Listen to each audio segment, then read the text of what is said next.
Georgia Public Broadcasting presents the 2006 Georgia High School Association's football semifinals.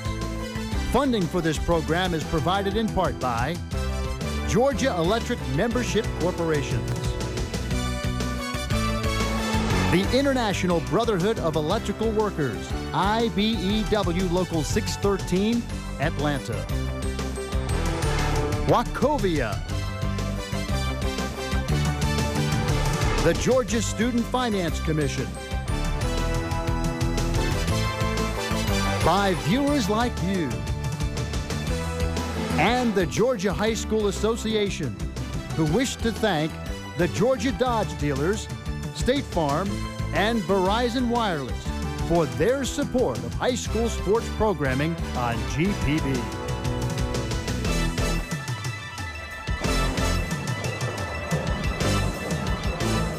Live from the Georgia Dome, it's the semifinals of the Class 4A division. Tonight's nightcap features the War Eagles of Marist coming into tonight's ball game at 12-1, and the Raiders of East Paulding, they too at 12-1 on the campaign. And in this 4A semifinal matchup from the Georgia Dome should be a good one. And we welcome you inside the booth. Good afternoon and evening, everybody. Charles Ward alongside Mark Lassiter. Glad you could join us. John Nelson in a moment. Mark, if we had to tag this ball game, which is the 5th out of 10 broadcasts from the Georgia Dome this weekend, this one we could easily tag as two teams married at the hip. Let's go ahead and tag this one something old, Marist, which has been here 22 years, something new, East Paulding, something borrowed, head coach John Reed all the way from Tennessee, and something blue, which is what of these teams will be feeling at the end of the evening. Well, let's go ahead and start out by talking about something old, and that would be the Marist War Eagles, their 8th semifinal appearance tonight. Their 8th semifinal appearance, and they're keyed by their big running back, Preston Lyons. He's the man on offense, 225 pounds, durable. He's a second half back, averaging 7.6 yards per carry. On the other side of the ball for East Paulding, Jennings Hester. He's got to be the back that is going to be tough to stop. The linebacker, Jennings Hester, I should say, linebacker, 111 tackles. His mission is to seek, sift, and destroy. Of course, the War Eagles of Marist, coached by Alan Chadwick. We caught up with him prior to the ball game to get his thoughts about tonight's contest. Well, on offense, we're a wishbone triple option team. We run the option about 8 or 9 different ways. We really like to run the football with our fullback, Preston Lyons, who's a great football player for us. Our second option in our attack is our quarterback, Gary Marshall. We'll pitch it occasionally, not very often, but certainly that's part of the offense as well. Mix in a few play-action passes when the defense is really playing downhill and trying to stuff the run against us. On defense, we're a 4-3 attack team.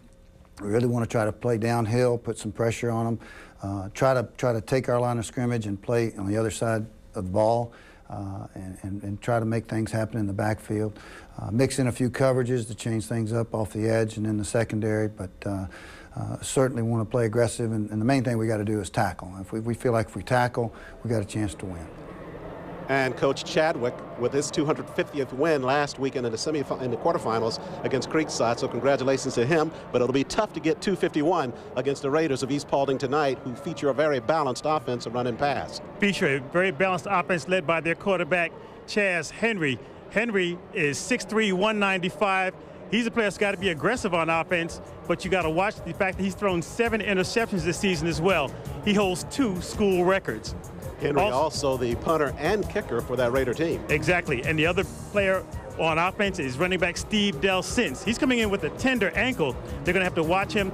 First-year player at running back. He's had an outstanding season to be his first year in the backfield. John Reed is in his first year at East Paulding. We caught up with him prior to the night's contest as well and got his thoughts about their game plan. Okay, offensively, East Paulding is a pretty well-balanced offense. We're going to run the ball at the I formation. We're going to throw it around the play-action passes and some draw passes and some other things that we do, a short passing game. Defensively, you're going to see some aggressive, good high school football players with a pretty good secondary. We're playing the 4-3 defense, and we've been pretty successful this year. We've got a good turnover margin. Of course, Coach Reed is in his first year at East Paulding, but no stranger to championships. He's won 2 over in Tennessee and now committed to East Paulding. As our prenuptials continue from the Georgia Dome, let's toss it down to our best man, John Nelson. Thank you, Charles. John Reed's vow was to fix the East Paulding program. 37 wins in the last 14 years leading into this season. So every week has been a different first ever for the Raider club. And he also knows that he has put his players in positions to where they can win ball games. He brought them here to the Dome on Tuesday to get over Domitis. We'll see if that worked. They practiced at McEachern on Wednesday to get used to the turf. Head coach Alan Chadwick of Marist, he knows that with this tight group of 40 seniors, he can knock out a couple of streaks. As my benediction comes to an end, Charles and Mark, Marist has lost 4 of their last 5 here at the Dome and 6 of their last 7 in the semis. They're looking to fix that tonight. Thanks, John. Coming up, the guests have all arrived. The bands are already here. The only question that remains is which of these 2 teams will jump to Broome into the 4A finals. Stick around. The answer's coming up next on GPB.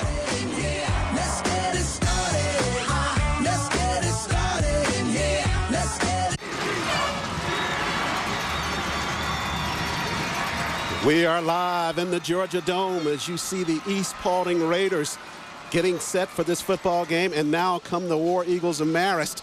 Both teams out of the pregame warm-ups and set for this semifinal contest, determine who will advance to the finals next weekend. Both teams at 12-1 on the campaign. Marist winners of the Region 6. East Paulding very surprising this year with a 5A champ finished as well. Alan Chadwick, head coach of the Marist War Eagles, in his 22nd campaign, 350 wins. We alluded to that in the pregame. Going against first-year man John Reed for East Paulding. John Reed mentions he has a great coaching staff and kids that refuse to lose. Kevin Lanier and Preston Lyons will stand deep for the War Eagles as the Raiders of East Paulding will kick it away. To start us off, Chaz Henry, quarterback, kicker, and punter. Get used to that name. You'll hear it a lot tonight. Chaz had to get used to wearing a different shoe as well because the coach said you're not going to be wearing that punting shoe as much as you're going to need those field turf shoes. The Raiders kick it away. Circling in the end zone. It'll be a touchback. Deep kick by Henry. He is going on to the college level as a kicker. Evidence there by that deep kick on the kickoff. So the War Eagles, led by quarterback Gary Marshall, 652 yards in the air on the season. Just 5 touchdowns. They do a lot of their work offensively on the ground, but Marshall, a very good general for the War Eagles. 1st and 10 just underway from the Georgia Dome.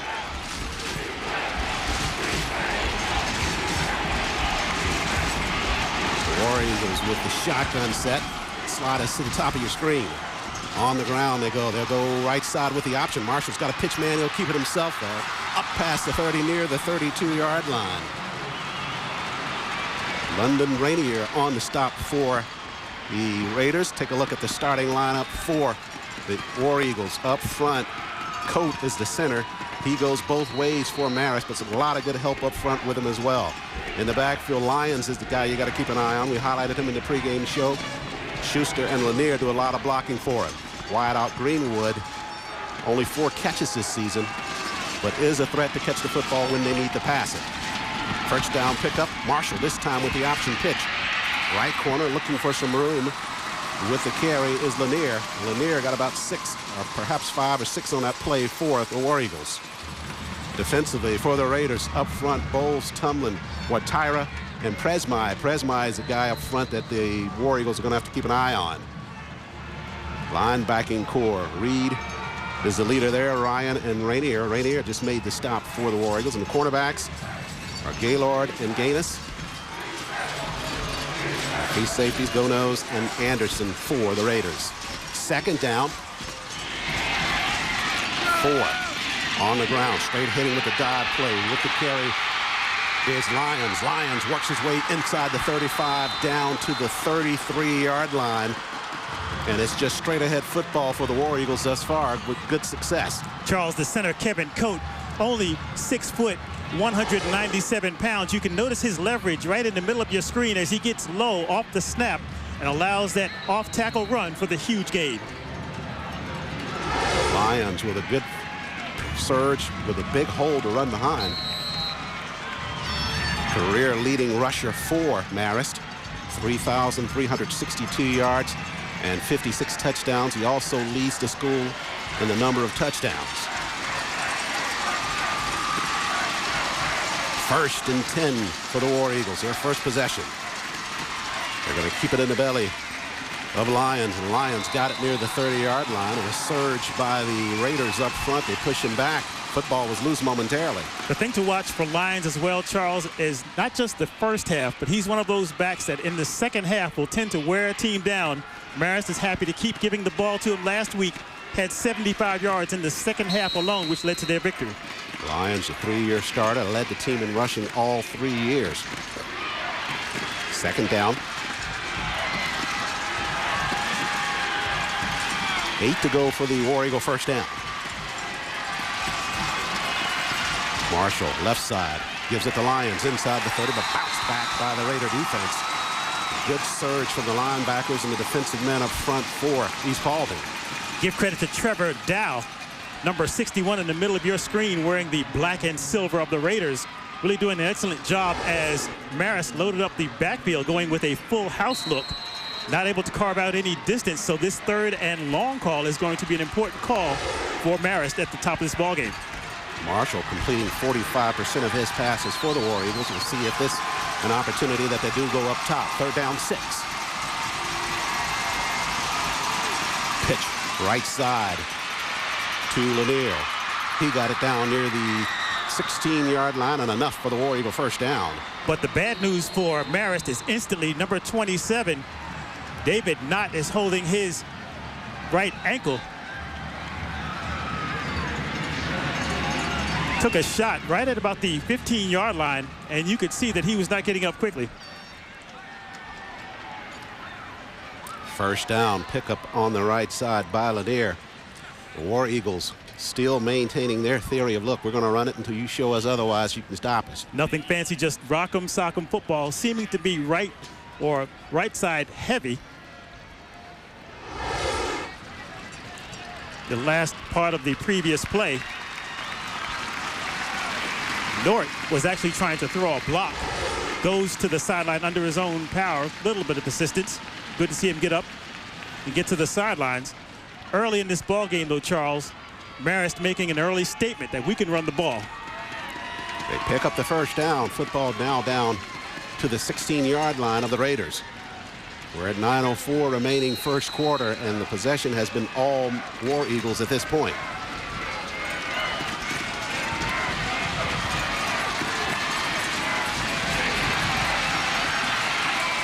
Senior Marshall to the line of scrimmage.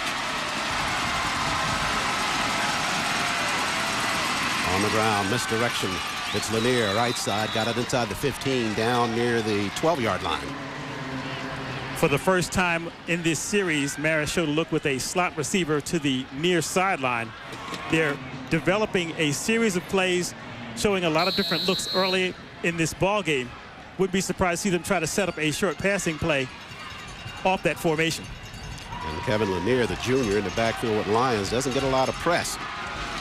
He goes both ways for the War Eagles, and a nice run on the previous play. 2nd down and 6 from Marist. On the ground, right side, Lyons, or they'll keep it. Marshall inside the 5, fighting on one hand. Got it down near the 2, perhaps the 1-yard line. You went for the ball fake just like I did, because Lyons really executed the fake well. He covered up as if he had the ball, got his head down towards the line of scrimmage, and everybody went for the fake. I don't feel so bad. Spotter Richard Mustard was right to in between us, and he was with me as well. So when Richard does it, it's all good by me. Excellent job of ball faking by Marist off this first series. Take a look at David Nort at the sideline. Was injured on the play. Got his shoulder pads off, an indication he may be done for this semifinal contest tonight. Not certain about that. As we go on the ground, this time it is Preston Lyons. Or Marshall kept it again and pulled down. Good defensive work by the Raiders. Timing on that play, Charles, just a little bit off compared with the previous play. You could see the ball fake into the center of the field. The quarterback was just behind where he was trying to get the ball to the running back. Fortunate for Marist, that play didn't have an uglier conclusion. 2nd down. Goal to go from the 6-yard line of the Raiders. First possession of this semifinal ball game. War Eagles threatening deep in Raider territory. Marshall They're going to go option left side. He'll tuck it back to the inside the 5, down near the 2. Rayner on the stop for East Paulding. There are some players that are active and always around the ball. That time, number 26, Kevin Lanier, was trying to get a block downfield, carving out space as this 3rd down and goal call coming up from Marist. We're already midway through the first quarter. We were talking to John Nelson before we hit the air, and John was saying that if Marist had an opportunity to run the ball, we could quite conceivably be out of here in an hour and a half. But right now, that clock is really running as the War Eagles have worked it down the field. 3rd and goal to go. On the ground, they go Lanier. Oh, they keep it on the keeper backside. It's Marshall for the touchdown. I'm all tied up. Marshall with a great fake right side, kept it and rolled it left side for the touchdown. And an excellent job by Lanier of carrying through the fake, because there were 2 players from East Paulding that actually went after the running back on the fake. Watch the black jerseys go after the running back and actually try to get a hit on him, as to the near sideline, the quarterback scores. Excellent ball fake by Gary Marshall, the senior quarterback. Gallagher on now to try the point after. Gallagher 39 of 43 in extra point attempts.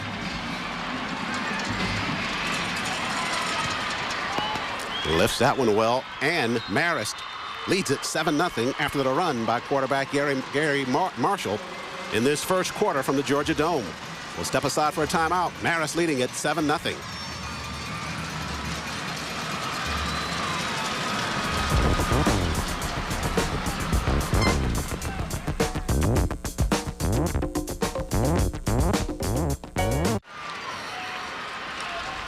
The keeper left side by quarterback Gary Marshall, and the point after, and Marist leads at 7-0 over the Raiders of East Paulding.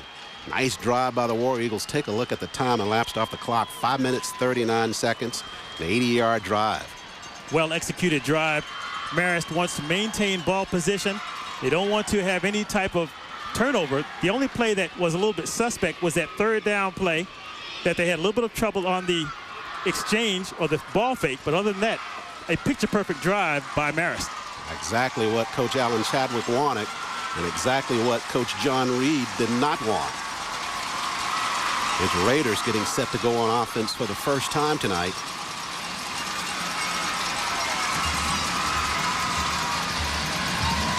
Collier and Smith stand deep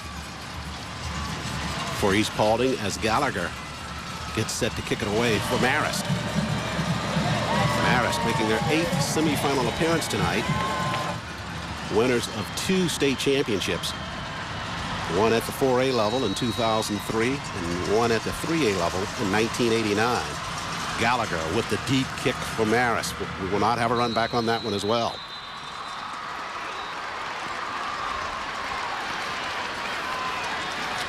John Nelson at the break, standing by at field level. Nelly.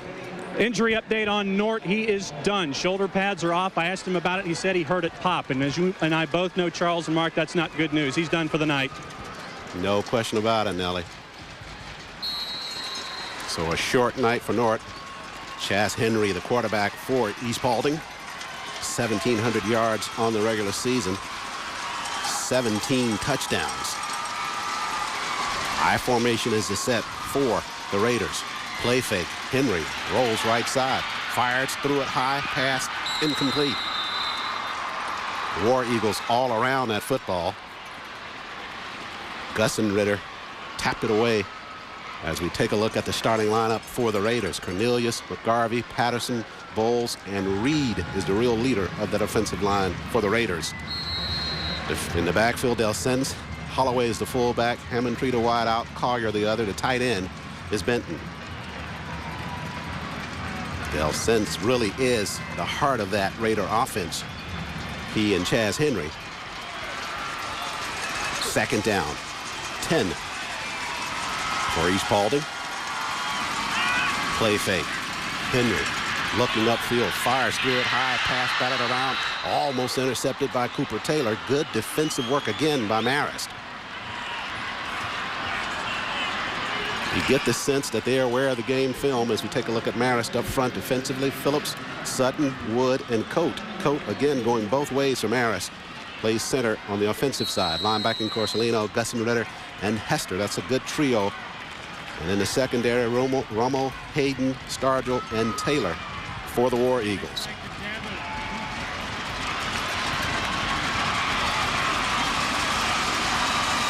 Third down now for the Raiders.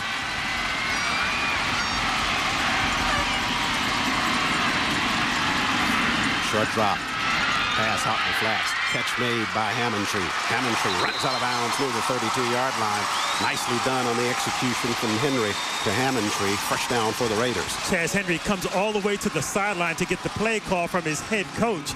On the previous play, however, Henry did an excellent job looking to the sideline, getting the ball in space, and enough to pick up a first down with the run after the catch for about 4 yards. Kane Hammontree on the grab for the Raiders. Came up a little bit gimpy after the catch, but you could say that Kane was very able on that catch for the Raiders. Also, Charles only had a 4-man front. Hammond with 12 receptions coming into tonight's ball game, just picked up his first. Delay on the draw play. Smith with the football. Strung out toward the sideline. Good surge by the War Eagle defense. Lost about 2 on the carry. Dan Sutton leading that charge for the War Eagles.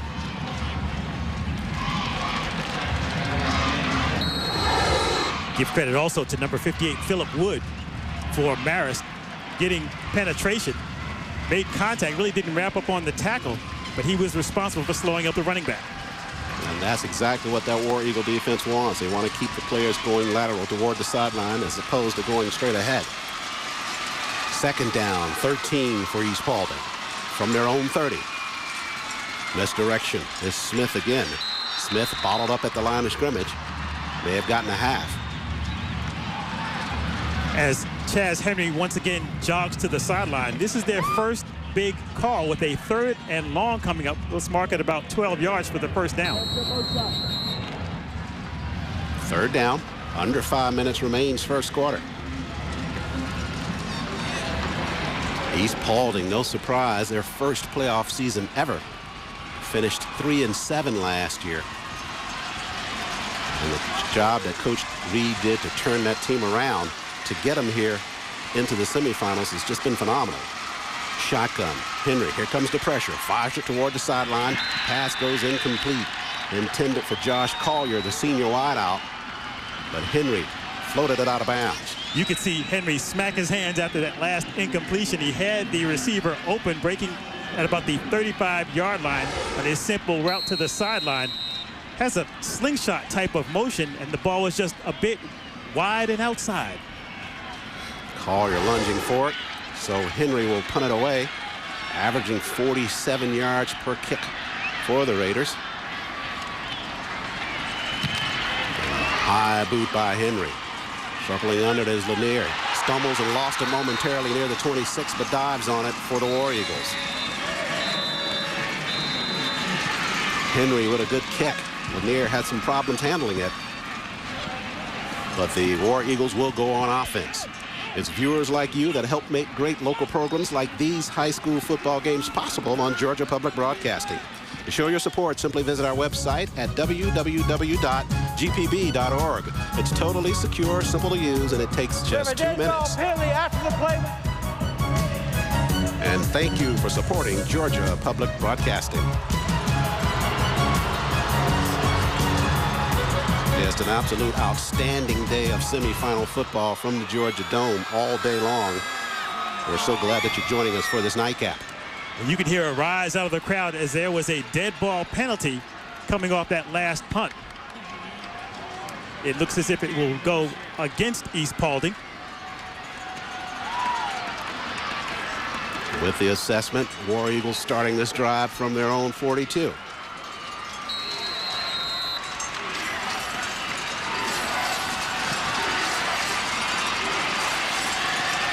Marshall.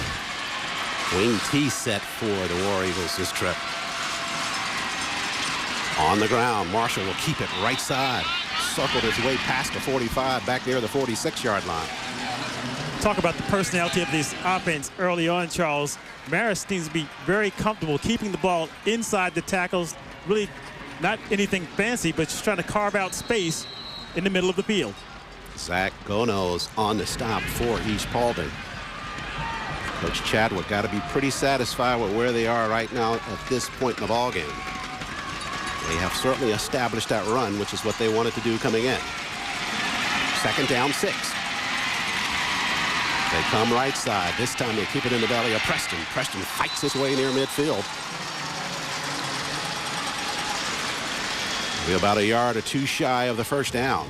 At this level of the playoffs, you'll notice the tackling is extremely crisp. Number 3 is Kane Hammontree in on the last stop. Broke down, wrapped up, just like they write up in the book. 3rd down now. And there's Alan Chadwick faithful.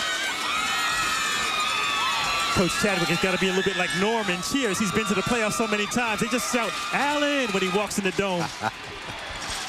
3rd down, 2. Fake pitch. Marshall, short drop, dumps it out in the flats. Preston Lyons handles it. Works his way up near the 40, down near the 38-yard line. Lyons showing some good handwork there to keep his eye and hands on that football. If you have a 220-pound running back that can catch the ball out of the backfield, that's a dangerous weapon working against the linebackers of East Paulding. Able to keep the concentration, dives ahead, and the War Eagles are down at the 38-yard line of the Raiders. The War Eagle offense has been very fluid in this 1st quarter of action. Also dominating the time of possession. Under 3 minutes remains.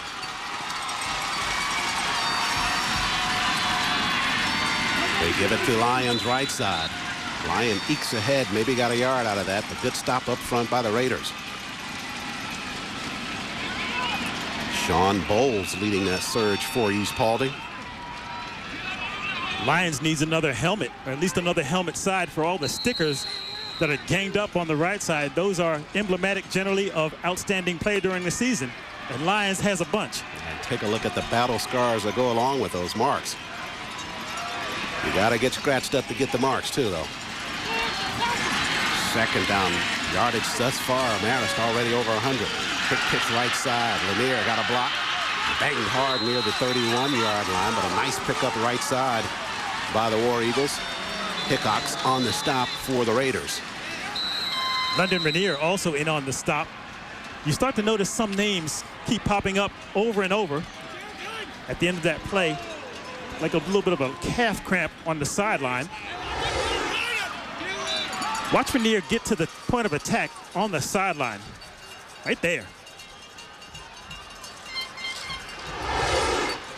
Right now at the sideline, they're working on him. Surely seems to be that left calf muscle. And if you've experienced one of those, you know exactly what he's going through.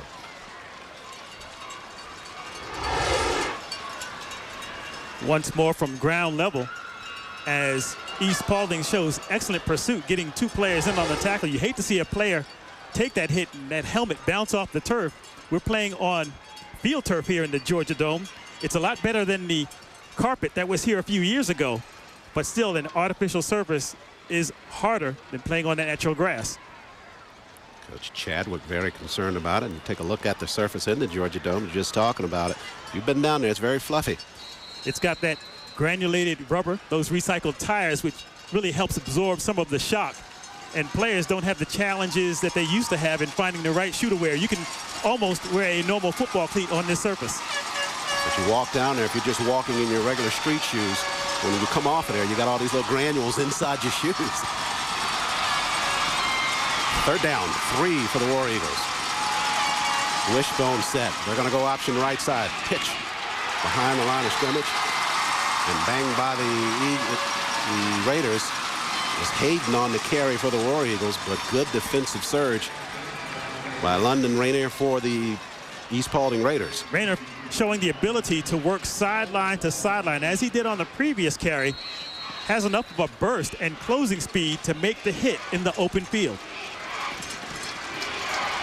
John Reed carried 2 teams at Alcoa High School in Tennessee to back-to-back championships.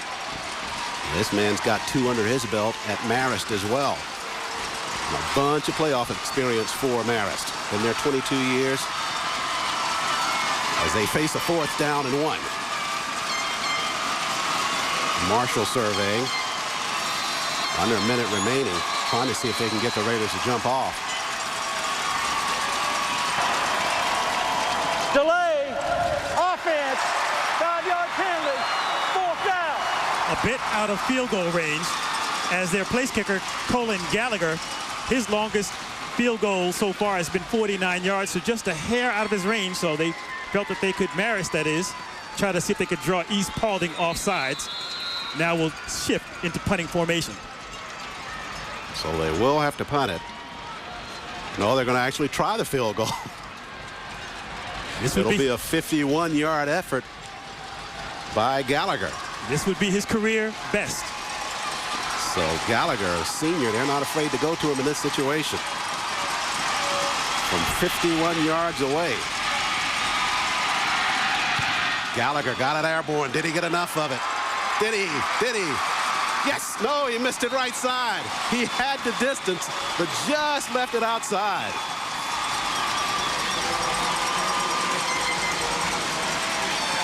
What an effort by the senior. I think he had the distance there, just off the mark.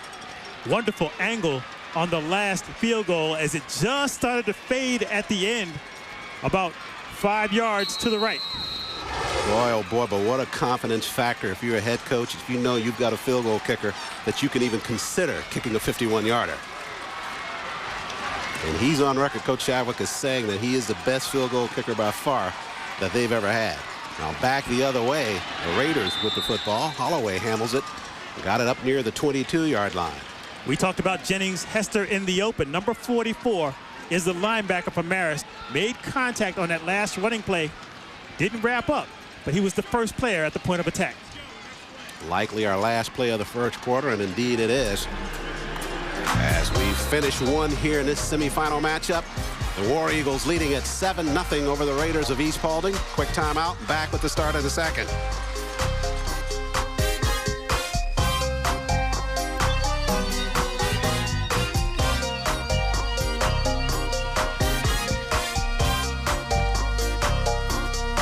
Marist War Eagles leading at 7-0 over the Raiders of East Paulding as we get set to start the second quarter.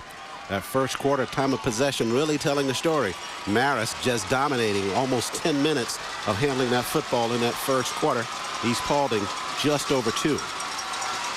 Raiders set to do something about that on offense though. Left side, squeaking ahead, Delsens. And Delsens fights his way up near the 30-yard line. Even Shuttlesworth of Marist had excellent penetration about 4 yards deep in the backfield and whiffed on the tackle. Not happy with that last attempt, and an excellent run, which brings up a 3rd and short call. Delsens with his first carry of the football game for the Raiders. His first year playing running back. Holds 2 school records at East Paulding. 2nd down and 1 after the carry by Delsens. Short hitch pass out the flats, underthrown.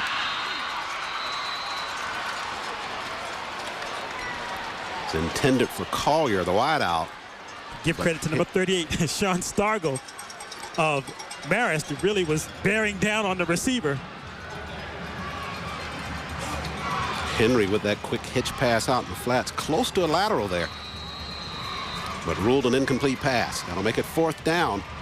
And Henry will have to flip hats and back up to punt this time for the Raiders.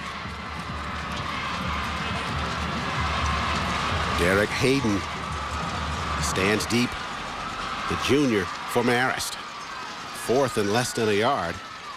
But Henry will punt it. Turns this one over. Short kick. Hayden circles near the 30. Got a wall left side if he can get behind it.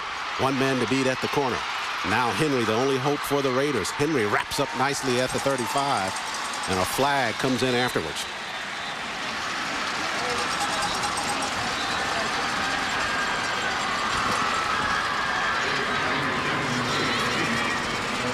The War Eagles were setting the wall backside. As the officiating crew, that's almost all of them, gathering at the far side of the field. Referee Rusty Wynn will sort it out. He'll tell us what's going on.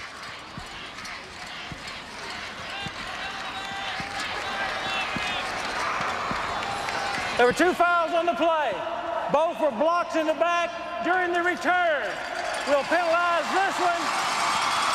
10 yards, first down. Well, you take your pick. 2 illegal blocks.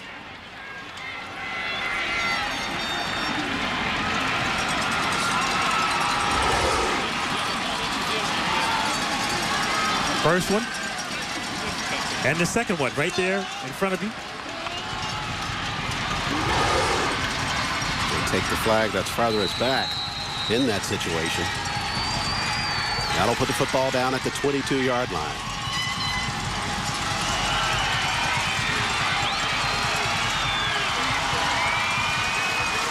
Marshall sends a man in motion. They'll pitch it that way.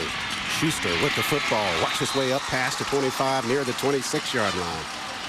Right now, the War Eagles displaying a lot of different weapons. And using their lead backs to throw blocks in front of the play. That time, number 28, Patrick Sullivan. He's only 5'3", I should say 5'5", got out in front of that play, got in traffic, got a block in the face of the East Paulding defender. Schuster with his first carry from scrimmage for Marist. 2nd and 5 after his 5-yard pickup. Wing T set on the ground. They give it straight ahead. Lyons with the carry, plunges up near the 31. I had to do a double take on Patrick Sullivan, listed at 5'5" and only 155 pounds. Marist is not big, but they like to use their quickness and get angles on players downfield.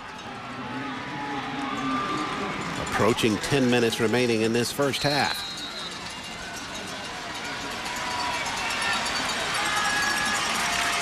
War Eagles with 3rd down and 2.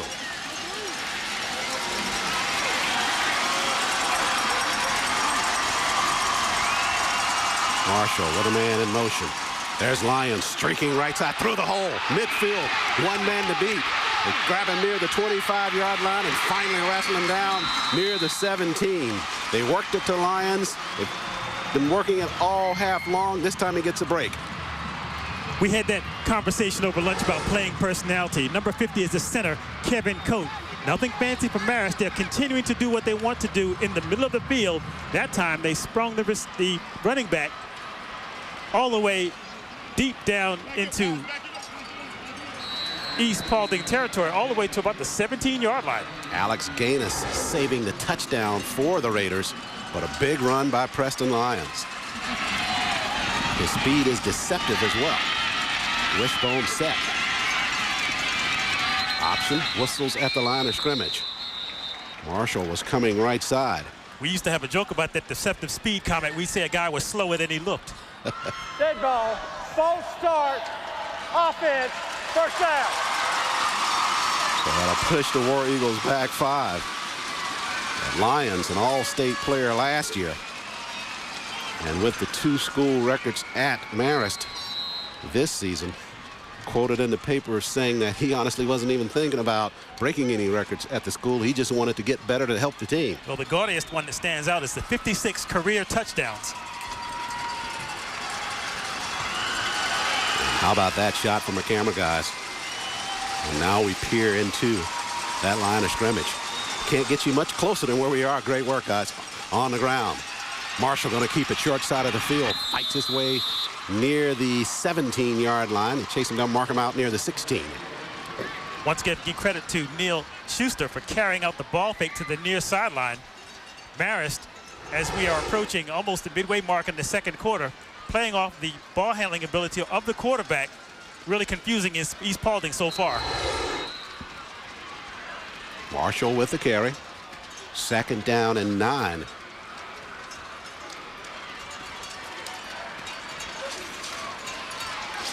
War Eagles threatening another score. They lead at 7-0. Down to the 16 of the Raiders. Right side they come. Lyons angles his way back to the inside, down near the 12. Another feature of this game, Charles, is both teams come in 12-1. When you get to this level, all these teams have really dominated teams in their brackets. But every now and then you'll see a team with a very strong playing personality able to dominate. And so far, Marist, staying with their game, that running game in between the tackles, has been able to dominate East Paulding. It's definitely about personality. Who can come in an in a setting like this and establish their personality first and kind of take the momentum or win out of the other team. Third down, 5 for the War Eagles. They give it to Lions again, or no, it's Marshall keeping the football. They actually lost it at the line of scrimmage. As Unpowlett. It was Lions keeping the football, we believe, for the War Eagles. Reed in on the stop for the Raiders. Now the challenge for East Paulding, on the other hand, Charles, is for their team to see if they can get their sea legs and see if they can hang with Marist until they get comfortable playing in the dome. Reed with the 69 tackles for the Raiders leads the team in that category, but Gallagher now on to try a field goal for. It'll be a 28-yard effort for Gallagher and the War Eagles. Snap, place, and hold. Gallagher with the kick. This time he's on target for the War Eagles. They lead it now 10-0. So 1 of 1 of field goal attempts in this first half for Colin Gallagher. As you get a shot of head coach Alan Chadwick on the sidelines, no stranger to the playoffs. 7:27 remaining first half. War Eagles build on their lead. Gallagher from 28 yards away. And right now the Eagles leading it 10-0.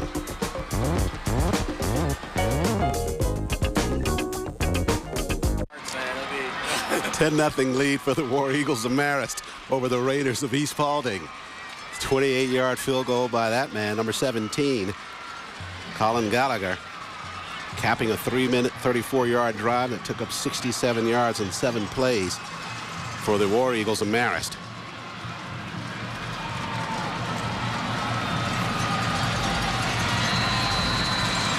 Gallagher to kick it away. Looks like they're going to try to pooch this one. It's fielded by one of the up men, Gardner. Gardner working it left side, got it to the 30, on his hands, past the 35, up near the 37-yard line. So the War Eagles electing to short kick that one as opposed to booming it in the end zone. And right now the Raiders going to have good field position to start this drive. And this is a point on the field, Charles. Raiders would like nothing better to get Chaz Henry a few early completions, see if they can pick up a few early first downs in this drive to get him in a rhythm. So far, you're right, has not been able to establish that rhythm. 1st and 10 for the Raiders from their own 37-yard line. Fakes the hitch. Now a crossing route. Pass goes incomplete. Thrown behind Josh Collier, circling near the 45. And the ball simply slipped out of his hand. You can see him smacking his hand as he turned to the sideline. He's coming to the sideline now, looking at his fingers, knowing that he had a receiver open. Not a long throw downfield, just seemed to rush it a bit. The ball spun out of his hands in an awkward position. 2nd down coming for the Raiders.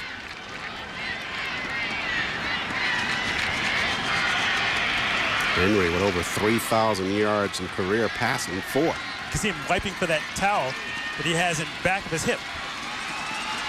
I formation, 2nd down for the Raiders now. Draw play. Left side Smith with the football at the 45, now midfield, finally chased out of bounds near the 45. An absolutely perfect play call off the pass formation on the previous set. Marist had their linebackers playing a little bit off the line of scrimmage, a 4-down set. And East Paulding with an excellent call showing the pass and the draw play. Ramel on the stop for the War Eagles.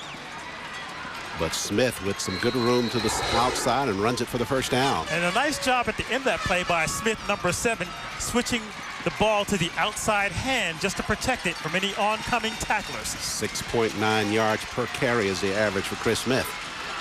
Good run on the play for the Raiders. They needed that. They're in War Eagle territory near the 45. Fake on the draw this time. Flushed right side is Henry. Dumps it out and threw it away out of bounds near the 30-yard line. A flag coming in behind the end of that play. The closest player downfield for East Paulding was Chris Smith, the wide receiver, but he was about 15 yards away, as you may get grounding called on East Paulding. That's the initial call.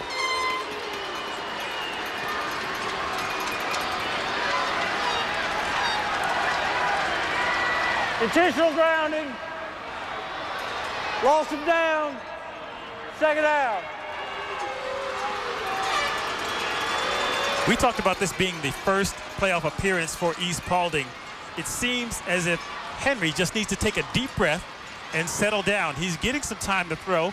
They're throwing him on the run, getting him to some passing lanes to the sideline, but just not able to make the hookup early in this ball game. They flushed him right side that time. It was good play action by the Raiders, but that surge by the War Eagles forced them early. 2nd down and 24 as a result of the penalty. Henry going to reverse and roll to his left. Still rolling. Raises, fires at the corner. Catch made by Hammontree. No, he didn't. Had him squarely at the 50-yard line. Hammontree just not able to hold on. That's when you know your passing game is just not going right. Hammontree was wide open at about the 45-yard line. They had exactly what they wanted on the short roll to the sideline, to the same side of the field of receivers breaking open. A perfect ball, and he just drops it. Well, we're right on top of it with the camera, but the work of Chaz Henry on the rollout there was just absolutely perfect. Squaring his shoulders, choppy steps, raised and fired at the sideline. Nothing more he can do than what he did. Under 7 minutes remains first half. Kane Hammontree had to go back in the huddle, says, hit me again, I'll make it up to you. Shotgun set, 3rd and long for the Raiders. Whistles, line of scrimmage.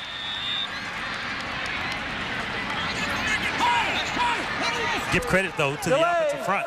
Offense, 5 yards, 3rd down. Boy, the wheels are coming off of this one for the Raiders after the good run by Chris Smith. The East Paulding offensive line is keyed by Coach Reed's son, Colton. They're doing an excellent job of protecting the quarterback. They just haven't gotten into the sets that they would like, getting the receivers downfield to just catch the football. After that delay, or the intentional grounding, things have gone backwards for the Raiders. 3rd down now and 29 from their own 37. Here comes the pressure at the corner. They unload, trying to go upfield. This one broken up at the last minute. Great read by Cooper Taylor. They were trying to get it downfield to a streaking receiver in Josh Collier. A dangerous throw into double coverage. As you mentioned, Cooper Taylor, who's listed at 6'3", 175, made an excellent break on the ball at the last second. Got a hand in, and fortunate for East Paulding, that ball wasn't intercepted. Another flag coming in at the back of that play as well.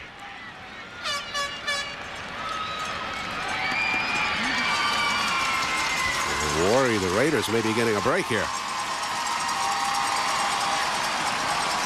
Roughing the passer on the defense. Automatic 1st down. Boy, oh boy, that's got to hurt.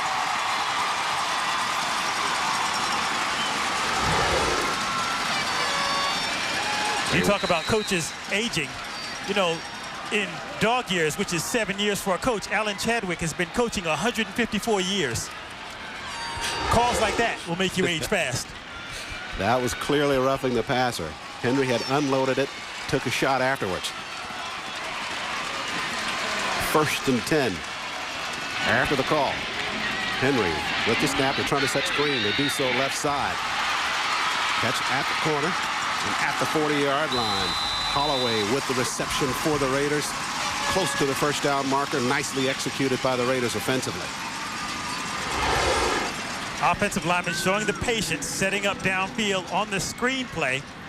And for one of the few times this evening, East Paulding shows the ability to pick up a nice chunk of yardage in the passing game. Jacob Patterson, number 53, with a nice downfield block for the Raiders. That's Holloway. 8 receptions, 213 yards. Good average per catch for the Raiders at 26. Smith, left side, looks to have enough for the Raider 1st down. Jennings Hester, linebacker for the War Eagles, on the stop of Smith. Unlike Marist, which loves nothing better than to set up their play in between the tackles, East Paulding loves to use the passing game to find space, and so far this is their best drive of the evening. Hester, 3 seasons as a leading tackler for the War Eagles, already committed to the University of Alabama, and actually playing with a broken hand that he injured in the 2nd round game against Aquila. And now that's a War Eagle there. He's got 12 tackles in the Ridgeland playoff ball game and had 11 against Acula, where he broke the hand, but still out there this evening for the War Eagles. Take a look at the stretch. I just don't know where our camera guys go. Looks like they're under the surface somewhere, and they just kind of pop up right where they need to be.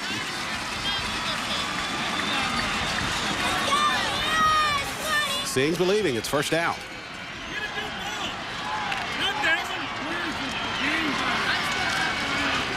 Don't put this one in anymore. No more. So Henry and the Raiders. This is about where that drive stalled a while back before the personal foul against Henry. They're back in War Eagle territory. Short drop, looks to the right, fires out in the flats. Turn is Collier on the catch. Pickup of about 5, perhaps 6. On the hitch pass to Collier out in the flats. Josh Collier lined up wide to the right side. Got about 3 yards deep in his pattern and faced his quarterback, giving him an excellent target to hit. Turns upfield for an excellent gain on first down, bringing up a second and short call. But this is a place where East Paulding really has 2 plays to pick up the first down. And indeed, you're right. You're starting to get the sense that that Raider offense is starting to settle now and getting into that pass-run groove that we talked about in the pregame. It's taken them a minute to get on track, but slowly but surely you can sense that their passing game is getting a little bit more in rhythm. No question about it. Football at this semifinal level is not for the faint at heart. Things start out slow for you. You got to be constant and continuous and to do those things that you believe work for you. Well, let's talk about it for a second, because one thing that we know that is unique about this football festival is that teams have to come out and warm up extremely fast. You only have about a 30-minute break between games. So any time that you have a passing game, it may just take a little bit more time to get in sync because you don't have that long extended warm-up. We had a chance to talk to Coach John Reed and get his thoughts about what he thinks is so special about this team. I think what's very special about this year's team is it's a group that came together. They've never been successful as far as a playoff team. In the history of the school, they've never made the playoffs.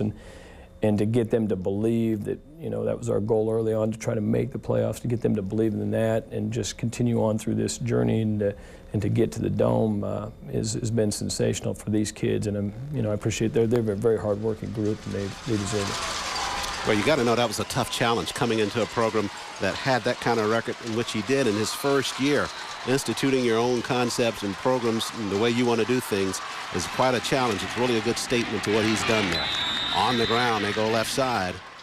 May have gotten a yard on the play, not a whole lot more. Holloway on the carry for the Raiders. And picking up on that point, Charles, there was a great article in the AJC this week about how the metro Atlanta area, or just the state of Georgia in general, has become a magnet for other high school coaches in Florida, Tennessee, South Carolina that have seen Georgia as one of the most attractive markets to move to.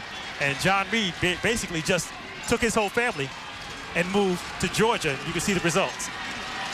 Georgia, a fine state in which to live. Third down. 4 for the Raiders. Play fake both sides. Rolling left side. It's Henry going to the end zone. Got Collier behind the defense. Pass goes incomplete. It was Hammondtree that was behind the defensive coverage. Hayden batted it down, but Hammondtree still had a second look at it for a possible catch. Pass thrown short. Hayden trying for the interception. He missed. And Hammondtree with a chance to pull that football in. You can see the defender from Marist in perfect position turning towards the quarterback. Actually had a hand on that ball, and you've got the gasp out of the East Paulding supporters on the near sideline as the receiver, Hammondtree, actually had a second chance to make that catch. But it's to your point now, Mark. It's 4th down and 4. Raiders going for it. Had 2 downs. They tried on the 3rd to get it all on the touchdown pass. 4th and 4 now. On the delay handoff, Smith turned end over end near the 30-yard line, short of the first down marker. Brian Salino, the linebacker, got in low for the War Eagles. Salino made a linebacker quality hit. Got low and really submarined the running back before he had a chance to really build up a head of steam. An excellent tackle right there. And they stop East Paulding.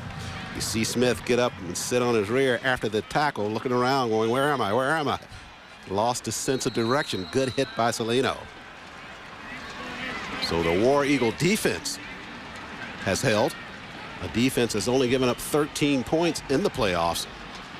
They do a good job of holding the Raiders there. Under 5 minutes remaining first half.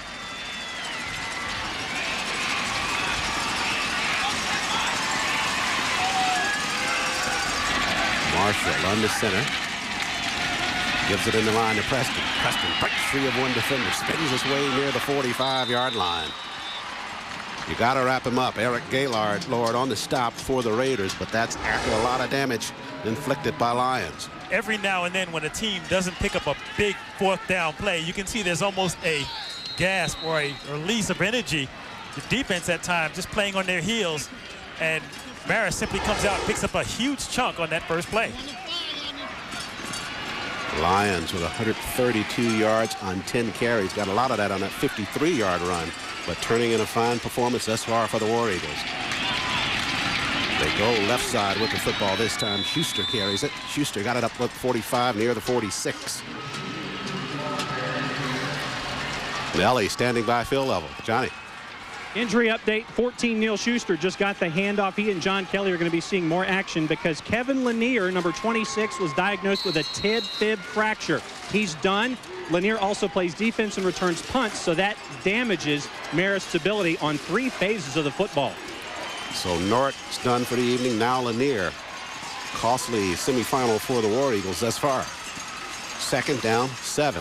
Marshall rolling right side. Now raises, fires, got a man behind the separation, but threw it over the outside shoulder, incomplete, intended for Derek Hayden.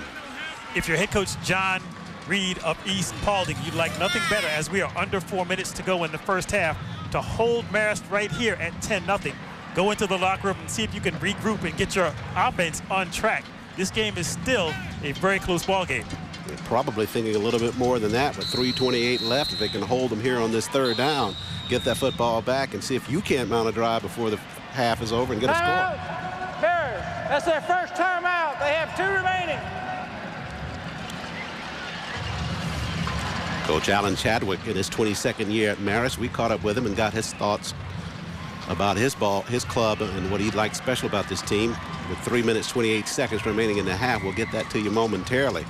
But Coach Chadwick and the War Eagles taking that time out, not exactly looking happy about the fact that they had to burn one there.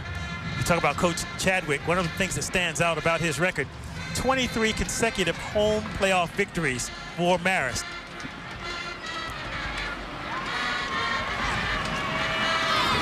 The War Eagles looking for their 3rd state championship. 8th semifinal appearance, and haven't had a lot of luck in their last 7 appearances here. They lost 6 out of those 7. One thing, when you go to the playoffs that many consecutive years, your fan base can get a little bit spoiled and have high expectations. But you have to give this team credit for making the playoffs a regular stop on their schedule. Indeed you do. 3rd down play now for the War Eagles. Shotgun set for Marshall. Short drop, throwing it over the line of scrimmage. Catch made by Lions. Lions short of the 50-yard line and short of the first down marker. You know, for a big guy, Lions really went up and got that last pass very acrobatically, showing the ability of a wide receiver. It comes up a little bit short. So East Paulding, as you mentioned previously, gets exactly what they wanted, a stop on 4th down. War Eagles to punt it. This is our 10th anniversary of covering these GHSA semifinals. Over the first weekend in 1997, semifinal games reached more than 1.5 million viewers in the state of Georgia and some of the surrounding states that can pick it up. Like in South Georgia, you can get it over in Florida as well. But great showing in terms of the numbers. Backpedaling with the catch is Collier on the punt return. Short side of the field, flag coming in as Collier's wrapped up near the 15-yard line.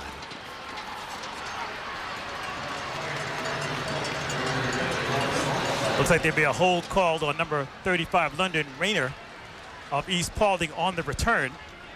So they're going to have to set up shop deep in their own red zone.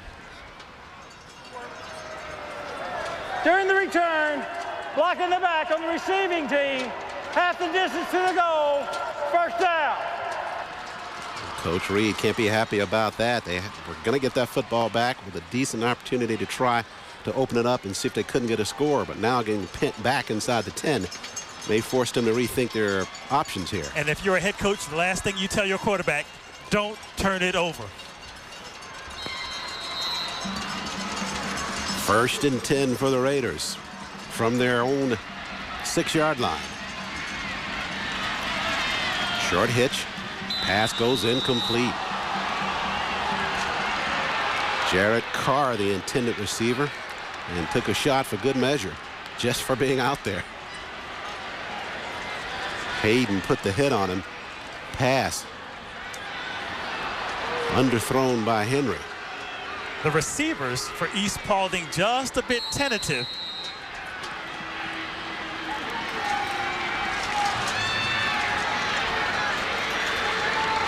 So it'll be 2nd down now.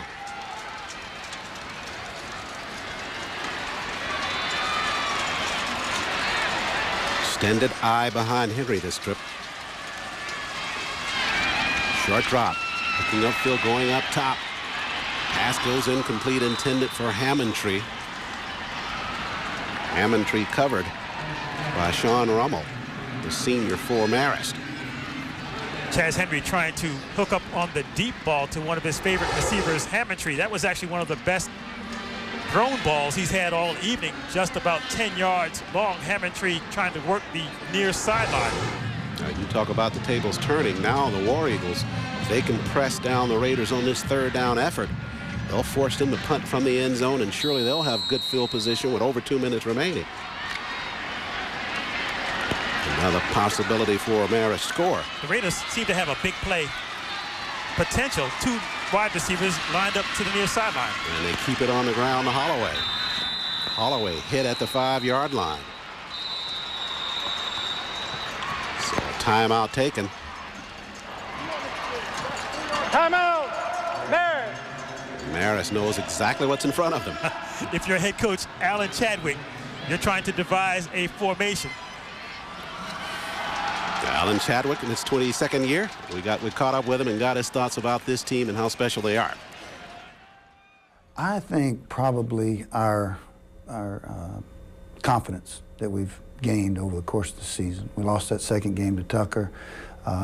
We had to learn how to reestablish ourselves and learn how to play within our systems. We've improved a great deal on both sides of the ball. Our kicking game has been very sound since that particular ball game, and we got to be focused and ready to play. And that's the thing I'm pleased with right now, is that these kids are hanging on every word that we tell them, and they're responding to that, and playing with a lot of heart and a lot of pride right now.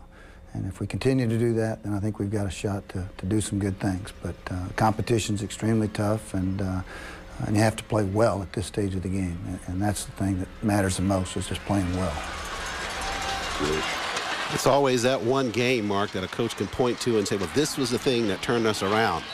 And Marist and Coach Chadwick talking about that loss to Tucker, and after that they ran the tables.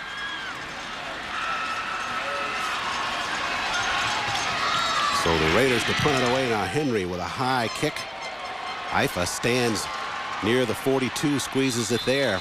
Called fair catch, and a great kick by Chaz Henry to at least bail him out and give them the defense something to work with. Tremendous kick from 3 yards deep in his own end zone. This game can also be viewed live on the GPB internet site around the world at www.gpb.org. Just follow the links to connect to the game. Every game will be archived and available later on the GPB website as well. That's www.gpb.org. Give a gold star to the Marist defense, pinning East Paulding deep, not allowing a first down, and taking over on downs. Shotgun for Marshall.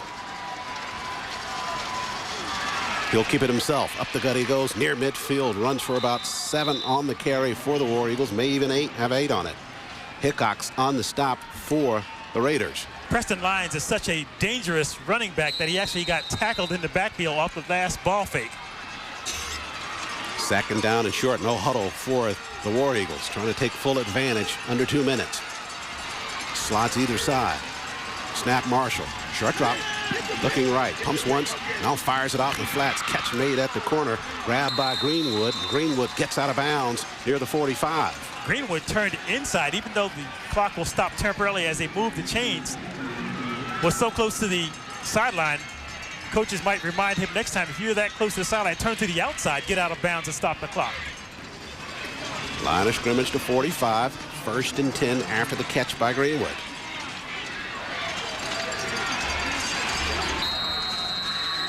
Now they gear up the clock. Lions lone setback behind Marshall. They'll give it to Lions. Looking for room right side. Good work up front by the Raider defense.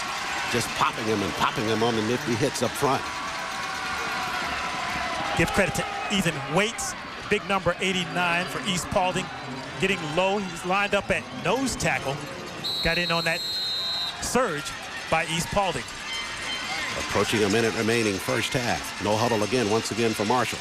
Rolling it left side. Now stops, reverses, raises, fires. Got a man there at the 26-yard line. Good grab on the catch by Derek Hayden. Nice patient work by Gary Marshall. Give credit to Alan Chadwick, the head coach of Marist, for working the sidelines, rolling his quarterback this time to the left, getting the receiver to the sideline and close to a point where he can go out of bounds. Now we're under a minute to go. First down. At the 28-yard line. On the ground, they'll keep it. Marshall works his way near the 20, down to the 19-yard line. Another nice ball fake to Lions. Presmai on the stop for the Raiders, but Marshall was a good run to get it inside the red zone. 35 seconds. Well, timeout going to be taken before they get the play off. Raiders took the timeout. And Gallagher standing in the wings with 36 seconds left. Maybe called upon to boot one through. Also, Charles, you won't find a better quarterback, I should say, at reading the defense and being decisive in the offensive flow. Gary Marshall doing an excellent job of guiding the Marist offense so far. Well, we've gone so far. We're down to the 5th, but this is what happened earlier today in the 3A 9 o'clock matchup. It was the Raiders of Shaw advancing to the finals with a win over Carver, 16-14 in that 3A matchup. 15 carries, 74 yards by Scott for the Raiders. A great ball game to start a 5-day set here from the Georgia Dome. 3A ball game. 43-29 Trojans of Peach County defeat Washington County, the Golden Hawks, by that score. In the AA action, it was one-sided all the way from start to finish. The Fighting Irish of Dublin, 65, showed no love to the Lions of Leavitt. Northside, 20-17 over St. Pius in the 6 o'clock 4A ball game. Now back on the ground, Marshall, short side of the field, forced out of bounds near the 16-yard line. Good defensive work by Craig Ryan, the junior linebacker for the Raiders. 31 seconds remaining, first half. Did exactly what they wanted, Charles, picking up the first down. Now they're going to go into their play calling directory and see if they can come up with a sequence of about 2 or 3 plays that they can use to get into the end zone. War Eagles and Marist, 10-0 lead over the Raiders. They want a little more before the break. Splits either side. Rolling right side is Marshall. Still rolling. He's got some room in front of him. He'll tuck it now inside the 10. Bang down and out of bounds near the 5-yard line.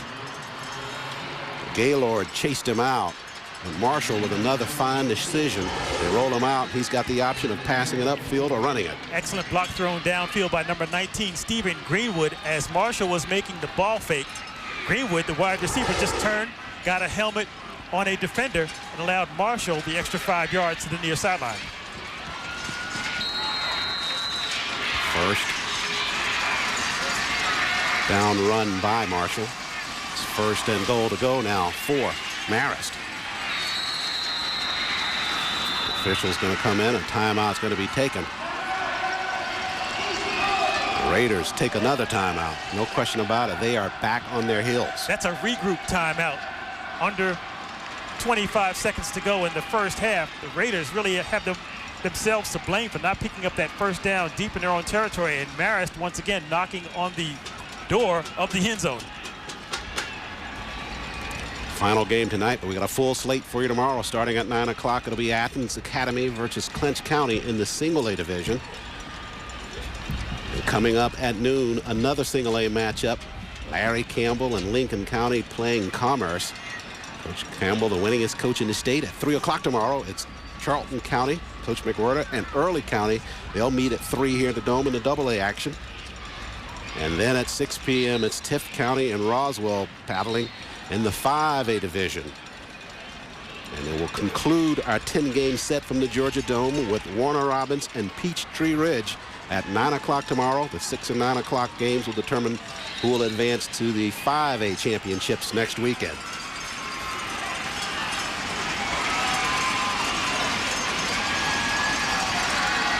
So 2 full days of semifinal action. Been doing it for the last 10 years from the Georgia Dome. Marshall under center. Fakes to pass. Now he'll drop. Here comes the backside pressure. They get the sack on him.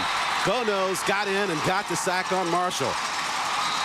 Marshall trying to get a timeout from the officials, but good surge by Zach Gonos, the sophomore for the Raiders. Timeout! On the season, Gonos 64 tackles, probably none bigger than that one. Marist tried a little bit of a quick snap strategy, running in from the sideline directly to the line of scrimmage. As you can see, Gonos get into the backfield, wrap up, and throw the quarterback Marshall for the loss. 14 seconds remains. Second down. It's goal to go for the War Eagles.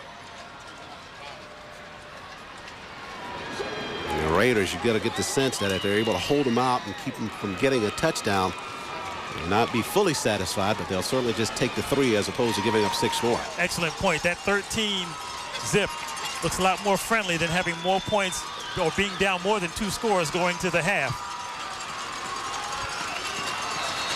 The Raiders, we talked about it in the pregame show. This is their first postseason playoff activity in the school's history. School started playing football back in 1991, and John alluded to it earlier in his pregame comments that during that time, prior to this season, they only had 37 wins from 1991 to the present.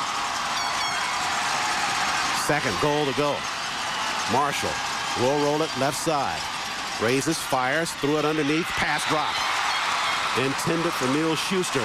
Schuster had it near the 7, took his eyes off it, and left it on the surface. The closest player for East Paulding was the linebacker, Carlton Reed. He was about 5 yards away.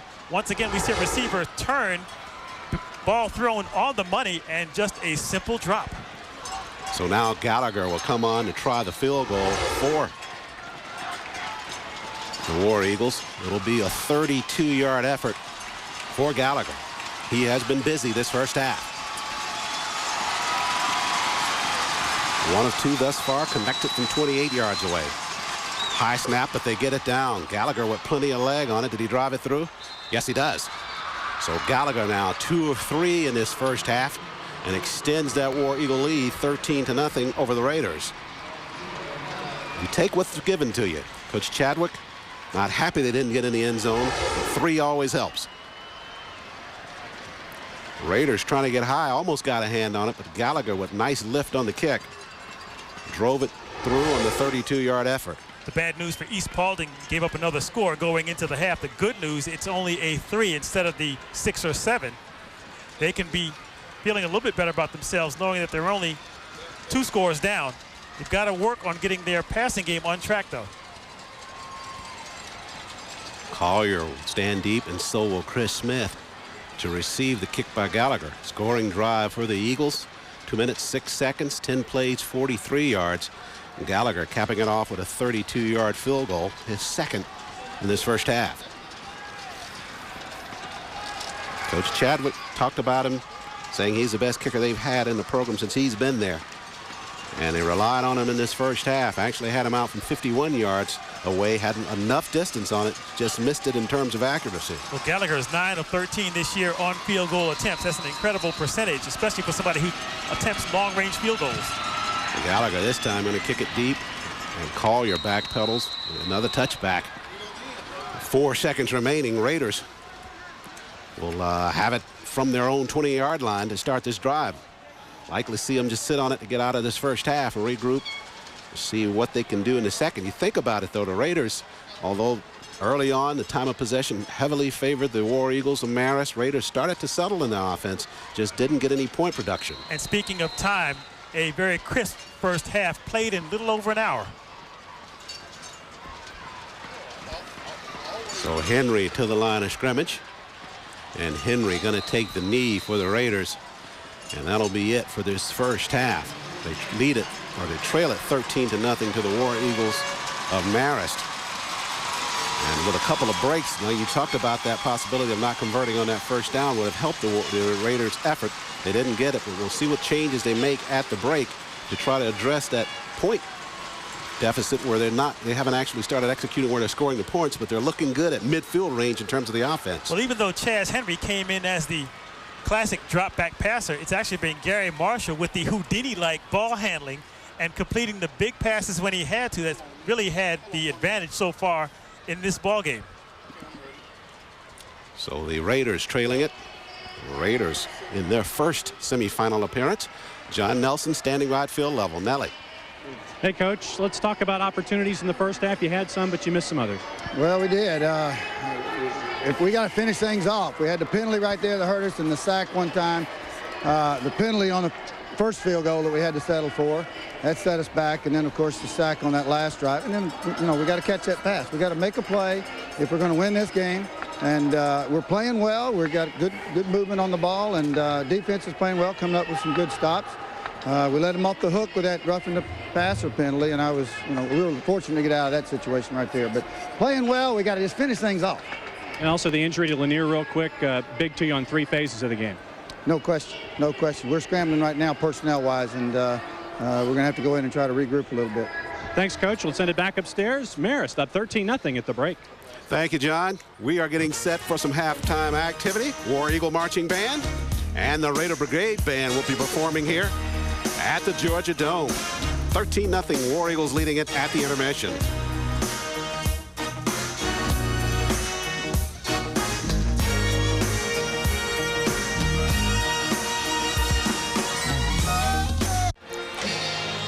We are back live from the Georgia Dome at the intermission. 13-0 lead. The War Eagles of Marist leading the Raiders of East Paulding in this first half of football semifinal action. And fans here at the Georgia Dome being now entertained by the 48-member Marist High Marching Band. Director Mark Craddock, drum major is Patty Vaughn. They are performing the music of Styx. We'll go down at field level and take a listen ourselves.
War Eagle Band just concluding their performance. John Nelson standing by.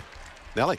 And you know, Charles, I was just sitting here and we're trying to interpret lyrics to things. Let's talk about Styx and the choice of having a retro band for your band. Well, we always try to choose a band that the kids will know and the parents will know as well, so that when we're entertaining our audience, the parents will be able to get into it, and that the kids in the stands as well as the kids on the field will enjoy what they're doing. We picked Styx because obviously they got a lot of tunes that everybody knows and can get into. The crowd can sing along, the kids can enjoy playing it. We're also always looking at something that we can bring a new approach to. So we like to be able to play the songs in such a way that everybody will understand it and know what it is, but that we can put a new spin on it. So we did, like, for example, the Come Sail Away in a ska version. So let's talk about what it's like for your band to be here at the Dome and play under the Big Top. What's that like? Well, of course, they're all excited. They've been looking forward to this for weeks and planning ahead and wondering what they're going to do and how they're going to do it. So once we wrapped up our competitive season, this is pretty much all they've thought about for 3 or 4 weeks. Are we going to the Dome? Mark Craddock, thanks for your time. Thank you very much. Welcome to the Big Top. Let's send it back upstairs to Charles with more. Thank you, Johnny. And Mr. Craddock is dead on it. I recognize a lot of those songs, Mr. Roboto in particular. We'll step aside for a timeout. 13-0 at the break. Marist leading it over East Paulding. 13-0 Marist leading East Paulding in the Class 4A semifinals from the Georgia Dome. We're live at halftime. In the intermission right now, we've got the East Paulding High Band performing the Raider Brigade, 150 members, directed by Ron Beckton and Debbie Davies. Drum majors Emily Jarrett and Nick Blackstock. Mark, they're getting ready to take a walk down in your neck of the woods, a walk down Broadway, with selections from The Heat Is On from Miss Saigon, Old Gumpy Cat from Cats, I Dreamed a Dream from Les Miserables, and Don't Rain on My Parade from Funny Girl. We'll go down, we'll take a lesson.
Winners of grand championships the last 2 years, the Raider Brigade. Fine performance. John Nelson standing by with Ron Beckton. John. Here with the head of the Raider Brigade in their last number. What's it like for you guys to be under the big top? Well, it's been a lot of fun. Kids have just loved it here. The big crowd, big lights, the whole place has been very exciting tonight. A lot of spirit tonight in everything we're doing. So let's talk about this routine. You said there was a little bit of motivation that you kind of told me about as a little secret. Well, we saw some on your network a couple of years ago, The Treasures of Broadway. So we decided to do a show entitled The Walk Down Broadway with a bunch of Broadway tunes in it. I bought a couple of CDs and DVDs and liked the music, so we decided to put it together for a show. So what are you most proud of about this particular Raider Brigade behind us here? Well, there's been a lot of adversity this year, a lot of things to overcome, and they've worked really hard, did really well at contests we went to, won one grand championship, and just keep going all the time. They impress me every week with what they can do and the spirit they have and what they do all the time. And when it comes to Broadway, sometimes, you know, kids may not necessarily know about Broadway or be a very in-depth knowledge of Broadway. What was it like to say, okay, let's do this routine? Well, I showed them some videos of things. We talked a lot. We went to see a Broadway musical once in New York, so the kids liked Broadway stuff. So they got into this really good after they heard the music and everything. Ron Beckton, Raider Brigade, thanks for your time. Thank you. Welcome to the Georgia Dome. Thank you. 2 bands down, second half to come here at the Georgia Dome. 13-0, Marist leads at the half. Send it back upstairs. Thank you, John. First half highlights from this semifinal matchup. War Eagles on an excellent play fake by quarterback Gary Marshall. First score of the ball game. That came on the first possession of the contest. War Eagles started early. Then Colin Gallagher got into the scoring and didn't quit. First field goal from 28 yards away made it a 10-0 lead. And then Gallagher once again, this time from 32 yards out. And that's the scoring we have in this first half of action from the Georgia Dome. 1 touchdown run by Marshall and 2 field goals by Colin Gallagher. First half stats, Mark. Go down to the bottom of your screen in the lower left-hand corner. Time of possession. Under Marist War Eagle category, you can see the advantage they came out with in the beginning of this ball game, Charles, and really dominated. The other number that jumps out at you, look at rushing yardage for Marist, 204 to only 31 for East Paulding. Total yards in that first half, Marist at 241 yards. Raiders struggling at 57. Penalties almost even, but the possession really kind of tells the story. 13-0 lead for the Eagles of Marist over the Raiders. And we'll step aside for a timeout. When we come back, we'll get set to start the third of this semifinal matchup. Marist leading at 13-0.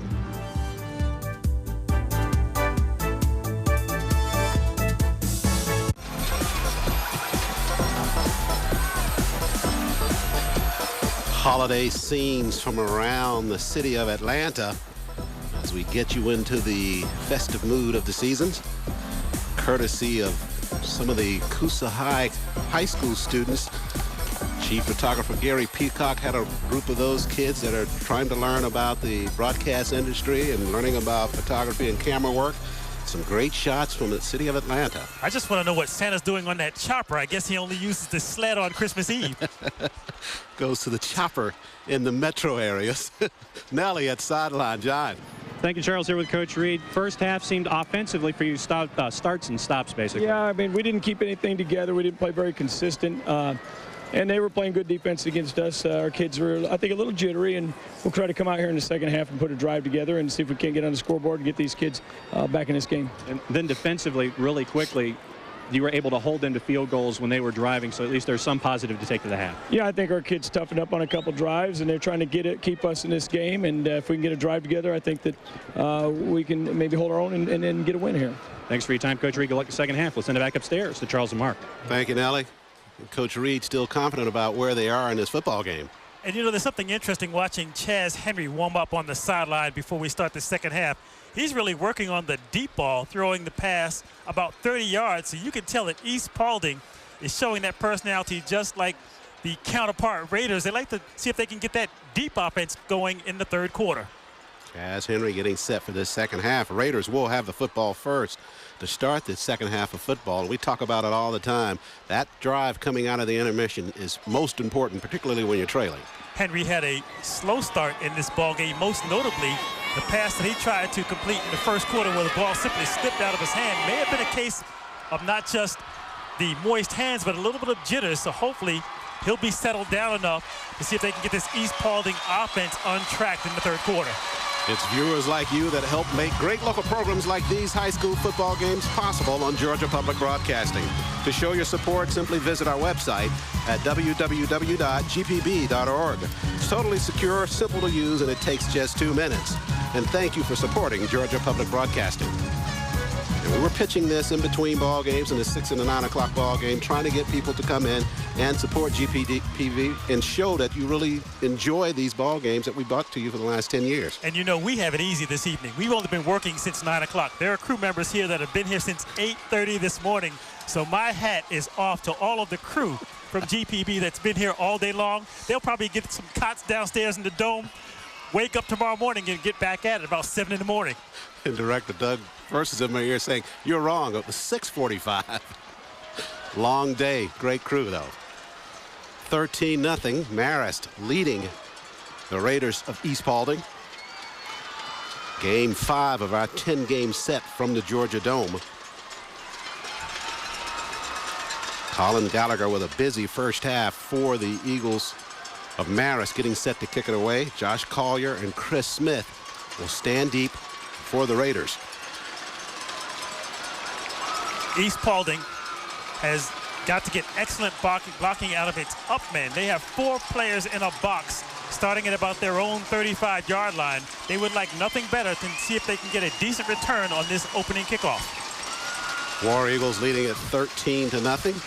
They're playing tonight for the right to meet the Eagles of Northside next Friday at 7:30 p.m. in the 4A championship. The Eagles of Northside, winners in the 6 o'clock ball game, they advance to the championship, and one of these two teams will meet them. Deep kick by Gallagher, touchback, Raiders starting from the 20.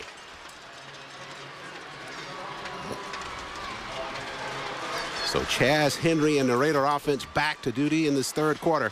3 of 13 in that first half. 26 yards total in terms of passing for Henry. And that's not a typo. It's not Charles Henry. It's Chaz, C-H-A-S. Third quarter we go. Charles Ward, Mark Lassiter, John Nelson. Glad you could join us on GPB.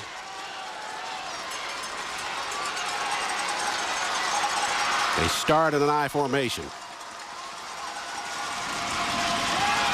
On the draw play, Smith got some room right side. Smith stumbles near the 30-yard line, close to the first down marker. That's a play that East Paulding had some success with in the first half. Simple draw play. Once again, Chaz Henry comes to the sideline for the play call from his head coach. A 2nd and short. Now to look at Smith going back to the huddle after the run. The thing he's most disappointed about is right at the end of that run, he simply stumbles under his own power. And he knows he could have gotten a lot more out of that play had he kept his feet. 2nd down and 1 though. 9-yard pickup by Smith. Henry changing the play at the line. And they go on the ground. Smith met at the line of scrimmage. Turned in over end by Jordan Phillips. Good defensive surge by the War Eagles. Before that last snap, Charles Henry turned to Kane Hammontree, who was lined up wide to the right about the 30. Hammontree looked back into his quarterback with his arms outstretched as to say, I'm not really certain of that call. And as a result, East Paulding went conservative and stayed with the run. Phillips on the stop, the junior. Making it 3rd down and less than a yard for the Raider first. First possession of this third quarter. Movement at the line of scrimmage, no flag. Pass thrown high near the 35-yard line. Intended for Hammontree. And East Paulding had the perfect mismatch as number 40, Sean Ramel of Marist, was very late getting into defensive position. And for about a 3 count, Hammontree was wide open before the defense adjusted, but unfortunately, a pass was just thrown too high. A lot of movement at the line of scrimmage before that ball was snapped. Thought we may have seen an illegal procedure, but no call. That'll make it 4th down now, and the Raiders will have to punt it. Huge pickup on the draw play, and then 2 consecutive plays stall. Hiffa will stand deep for the War Eagles. And Henry turns over the punt. Hiffa near the 28-yard line. Works it to the 30 now. Up past the 35 to the 36. John Reed of East Paulding calling his quarterback over. You know they have to be discussing that last series of downs, especially the last two play calls. You have a second and short and just not able to pick up that extra yard.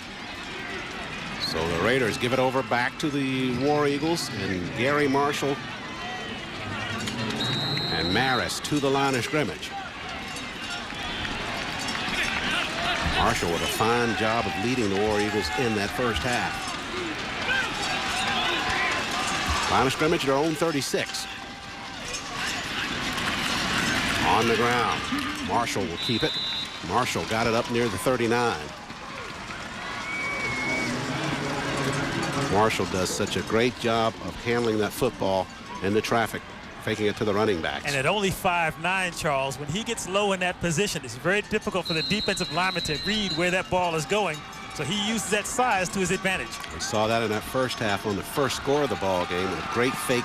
Marshall right side able to keep it untouched and run it in for the touchdown to the left. But as you can look at that close angle shot, he's got some decent biceps on him. 2nd and 7.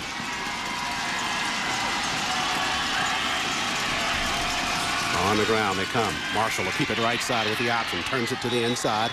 Up near the 45-yard line and pulled down from behind by Austin Watira for the Raiders. You know your quarterback is a tough guy when you have that part of your face mask, that loop over the guard right at the center of the mask. That time made the ball fake, turned upfield, got his head down and low, picks up a decent gain, bringing up a 3rd and less than a yard. That helmet kind of lets you know he's not afraid to tuck it up in there. That's a tough guy face mask. 3rd down, less than 1 for the War Eagles now. Trips to the top of your screen. Now a man in motion. They give it to the Lions. Lions streaking back left side inside the 45, down near the 42-yard line.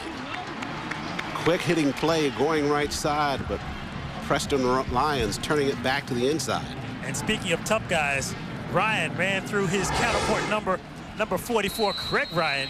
The tackle, attempted tackle I should say, right about the 47-yard line. Picked up about 3 extra yards, but as it stands, Marist with another big first down into East Paulding territory. Lions lost a shoe at the end of that run, but didn't affect him. 13 carries, 135 yards thus far in this semifinal football game. 8:30 remains, 3rd quarter. 1st and 10 War Eagles. On the ground, Marshall got a block, fights his way up to the 40, down to the 39-yard line.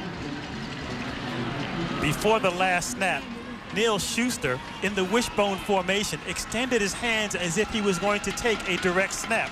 That is something just to put a little bug in the minds of East Paulding. We've got another look for you to be concerned with off the tremendous ball fakes of the quarterback Marshall. 2nd down and 7 after the carry by Marshall.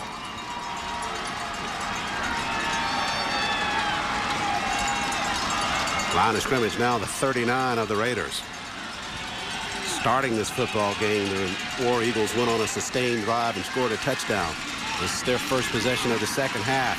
Lions breaks it into the secondary, spins his way to the 25-yard line.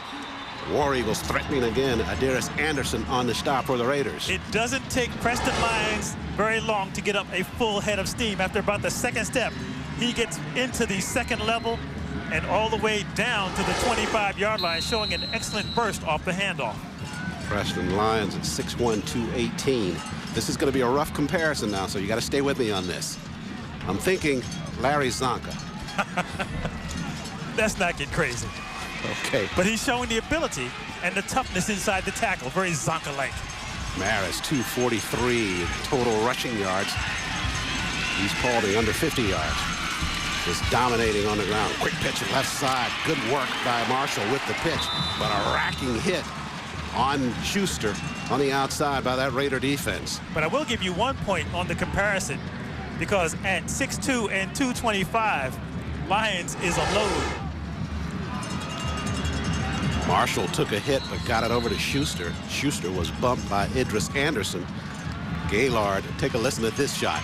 Ooh, boy, that's getting knocked around. That's an auto accident there. Gaylord on the rip, and take a look at what's been the difference in this ball game. Marist, almost 18 minutes of possession of the football. Marshall with some more, spinning it near the 17-yard line.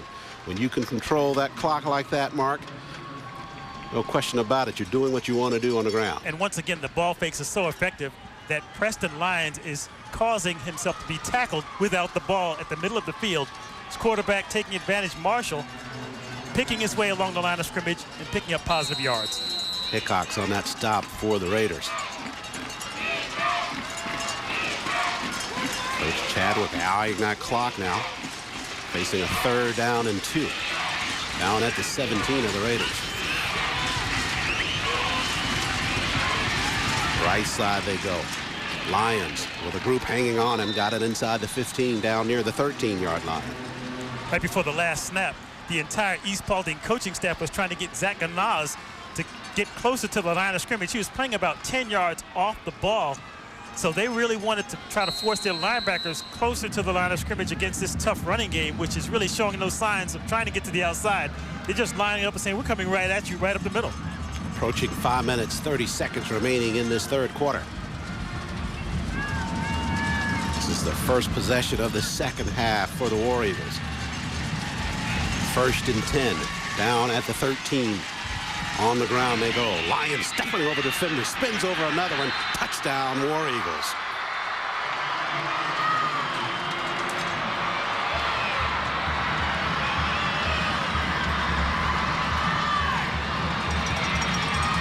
Preston Lyons with the touchdown run for the War Eagles of Marist.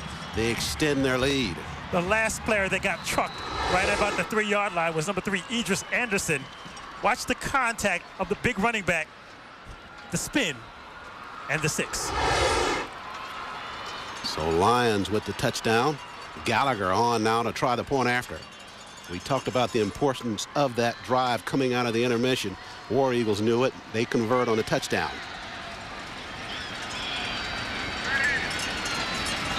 Snap, place, and kick. Gallagher just about driving that one into your living room. Marist extends their lead over the Raiders of East Paulding, 20-0, after the touchdown run by the tough Preston Lyons.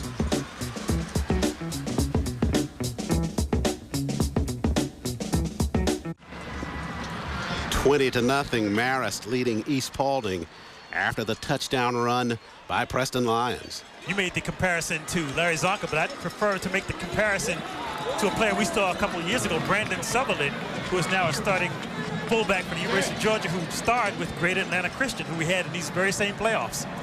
5:06 is the amount of time that drive took off the clock.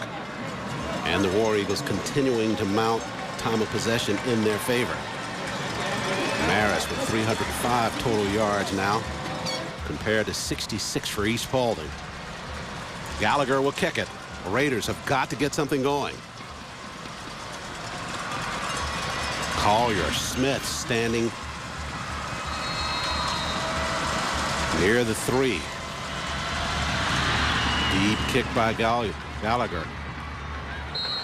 And Collier will field it in the end zone. Raiders will start this possession from their own 20-yard line. When you have a weapon like Gallagher, it really just totally negates any type of return game for East Paulding. They've had poor field position all evening long. And Coach Chadwick knows that. That's why he lost those praises on to Gallagher, because he's such a help for that team. Not only in terms of scoring points, but the defensive measure of him being able to keep the deep kicks and preventing the opposing team from getting good field position to start a drive. From the 10, Smith looking for some room, angles back to the inside, up near the 30-yard line to the 31. The quick hitting play to Chris Smith has been effective all night long for the Raiders. They just haven't been able to follow it up. He shows a great ability, Charles, to pick his way along the line of scrimmage, play off his outside tackle, and get into space, has decent speed. Huge pickup on 1st down. Jennings Hester on the stop for the War Eagles of Marist.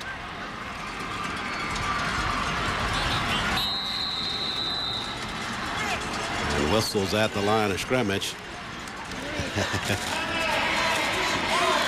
And you take a look now, and that's Alan Chadwick's daughter. I think she's lobbying for Christmas presents, actually.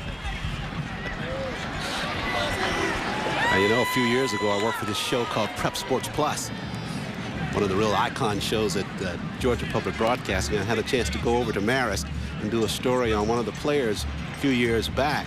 I remember when Coach Chadwick's daughter was probably no more than 3 or 4 years old. Time moves on. Got to be very proud of this Marist program, though.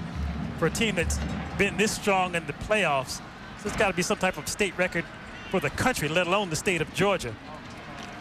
Just to follow up on that story, I remember the day I was there, she was out at practice and she'd gotten bitten by some bees. Coach Chadwick stopped her practice and had to tend to the daughter. 1st and 10 now. The Raiders going to pitch it left side. Smith looking for room, but racked up near the 32-yard line. Surge up front by Chris Gussenritter for the War Eagles defensively.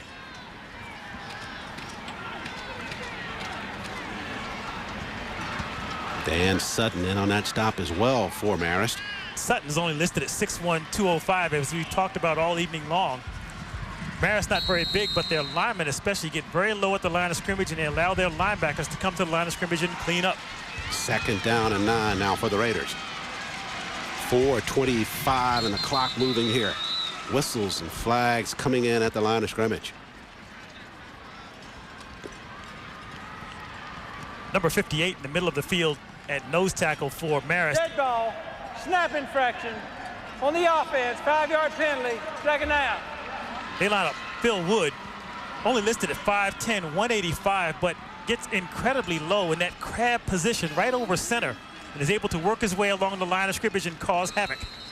Colton Reed, the center for the Raiders, guilty of moving the football before they snapped it. Make it 2nd down and 14 now for the Raiders. Faked on the short hitch pass. They give it on the draw play to Smith. Smith hit hard near the 33-yard line and finished up at that same spot. They were pushing him toward the sideline, took a hard initial hit, and one more for good measure. Jennings Hester came into this ball game with 111 tackles. Got in on the last stop. Marist does an excellent job not just getting 1 hat, but 2 and 3 to the ball. We talked about the fact that Marist defense has only given up 13 points in the playoffs. First round a shutout, then they gave up 7 in the 2nd round and 6 last week. And right now, Raiders with a goose egg on the scoreboard. Dominating performance by the War Eagles, both sides of the football. Henry takes the drop, though. Got a man on the separation. Overshoots him near the 40-yard line. Was intended for Alan Gardner. Gardner had plenty of separation on the defender. But Henry way too deep on the pass. Give credit, though, to number 35, Dan Sutton from Marist, with the pressure on the quarterback, really not allowing him to set up and throw that ball with as much time as he would have liked. That ball was thrown over the receiver by about 7 yards. That'll bring up 4th down for the Raiders. 3:28 remaining. Heffa stands near the 30.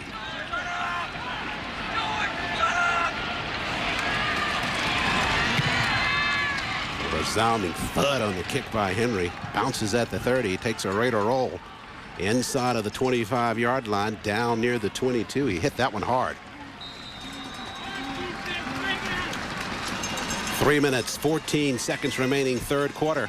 Gary Marshall and that War Eagle offense back on the field.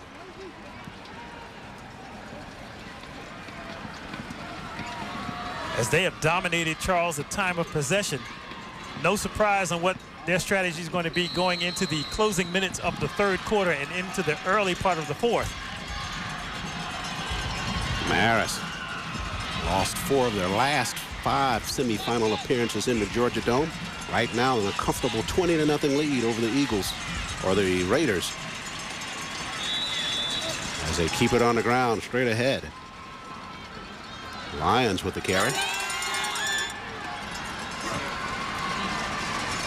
And Preston Lyons been a real workhorse for that War Eagle offense tonight.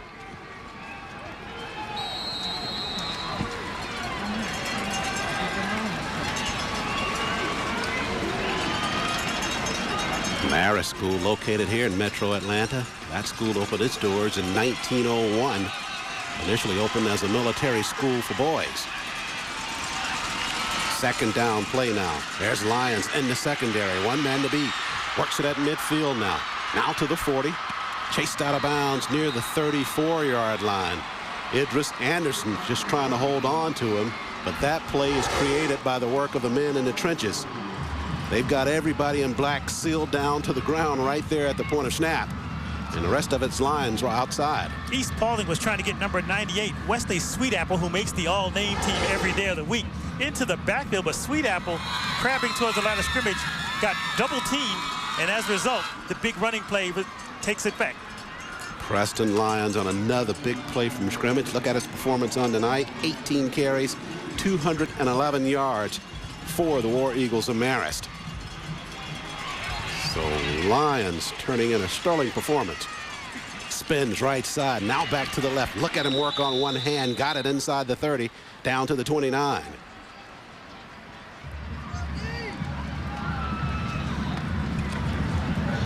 This is the point in the game.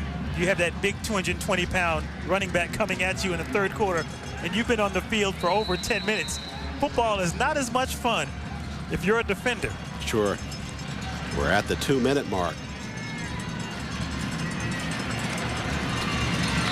Second down and 5 for the War Eagles. Raiders now got to be in their mind, starting to think, what can we do? Marshall going to play fake the Lions. He'll keep it. He's at the 20. Now at the 10. Touchdown, War Eagles. They worked Lions long enough. And Marshall able to play fake off of that.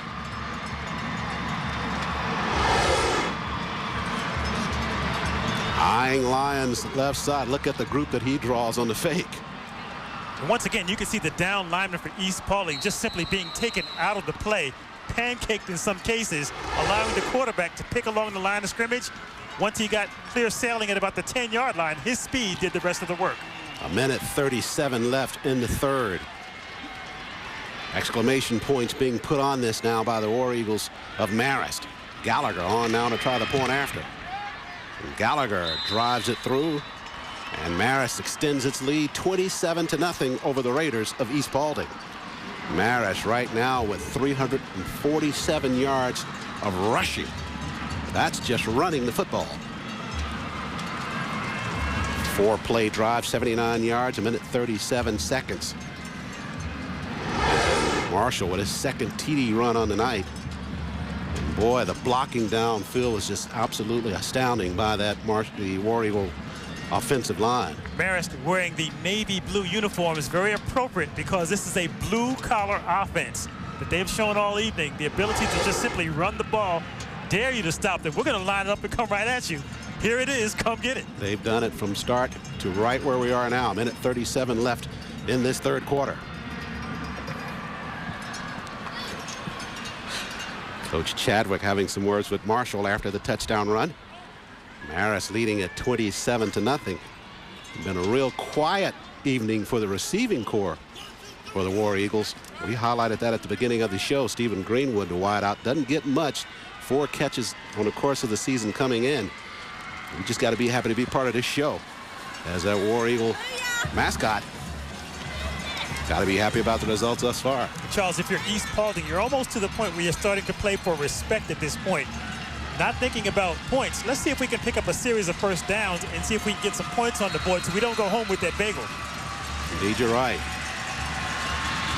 Kick by Gallagher, another deep one. Collier backpedals in the end zone. They'll start this drive from the 20 as well.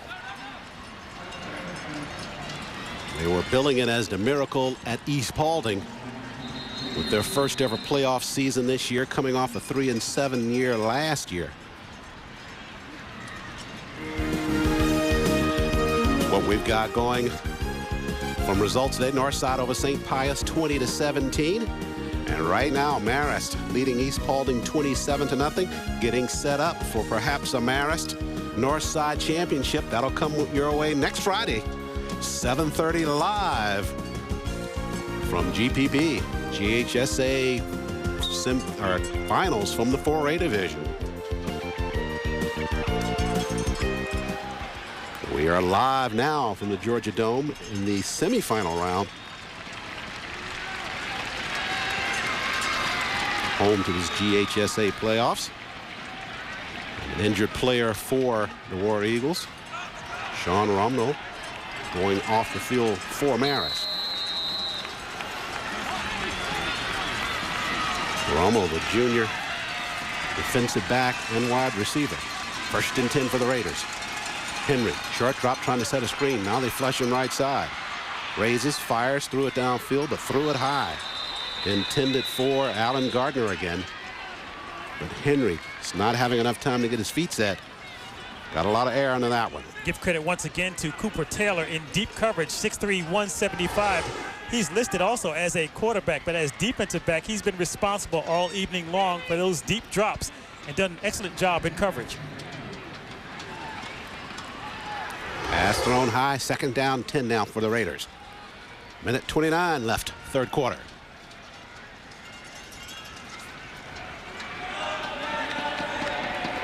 War Eagles, Marist made their way to the Dome with a 1st-round win over Ridgeland, 30-0. Then they got the Cula, the Falcons, 14-7. Lions had 141 yards in that ball game, and in the quarterfinals, quarterback Marshall rushed for 129 yards in that 24-6 win over Creekside. 1st and 15, short drop by Henry. Henry got a receiver. That's Hammontree out in the flats near the 1st down marker. Now that's a good pass and good reception. That was the makeup catch for the drop earlier in the corner. Hammontree, one of the lead receivers for East Paulding, would like nothing better to start hooking up with his quarterback. He has decent size.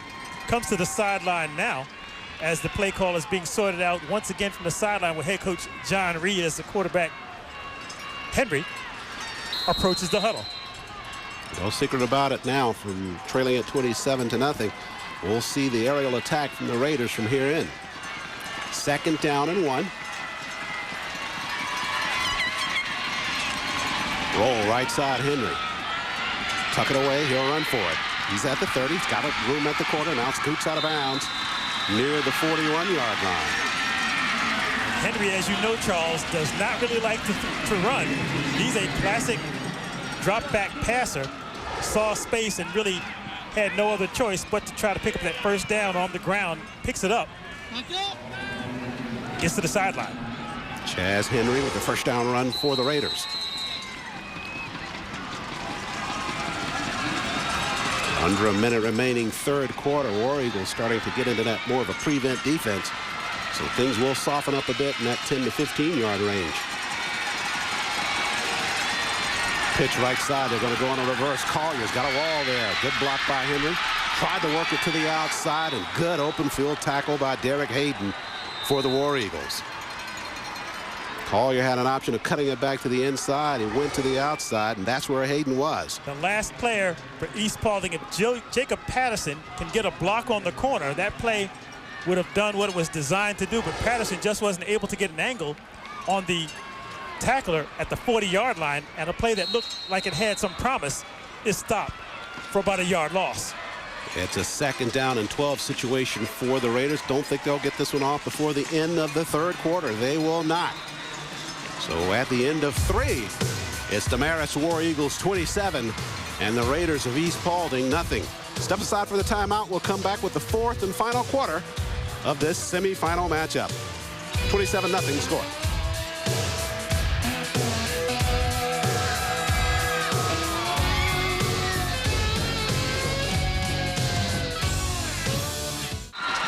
Twelve minutes remaining in this semifinal matchup, Class 4A division. Marist leading at 27-0. Raiders taking it over with a 2nd down and 12 to start the 4th. Out in the flats with the catch is Collier. Collier works his way up near the 46-yard line. Good open field tackle by Cooper Taylor. And let's go ahead and give credit to the East Paulding supporters seated right below us. Still here, most of them standing, trying to get their team some support to see if they can get the ball in the end zone in this 4th quarter. Fans from East Paulding, that's over in Dallas, Georgia, just about 30 miles from here. Prior to this season, 37 wins, 101 losses, so they were really thrilled by what this East Paulding team has done to turn things around. 3rd down, 4. Pump on the ground. Smith, they've had success with that play, but he's hit hard at the line of scrimmage this time. First player there from Marist was number 35, Dan Sutton. Didn't make the tackle, but bounced the running back enough to throw him off balance. Allow the other players to come in and clean up. Hit that play all night long. Smith has broken that one for significant yardage. But the War Eagles that time able to prevent. That'll make it 4th down. 4th and 4 for Chaz Henry and his Raider offense. Slots at the bottom of your screen. Henry will roll that way. Rolling, now trying to go up top. Got a man behind the coverage, but overthrown, and a flag going to come in at the end of that play. Was intended for Jared Carr. They're going to catch Cooper Taylor, number 11 of Marist, for the hold. Defending on that last play, had the right arm extended at about the 20-yard line. So the flag with 10:38 remaining in this football game will appear to give the Raiders a 1st down, and indeed it will.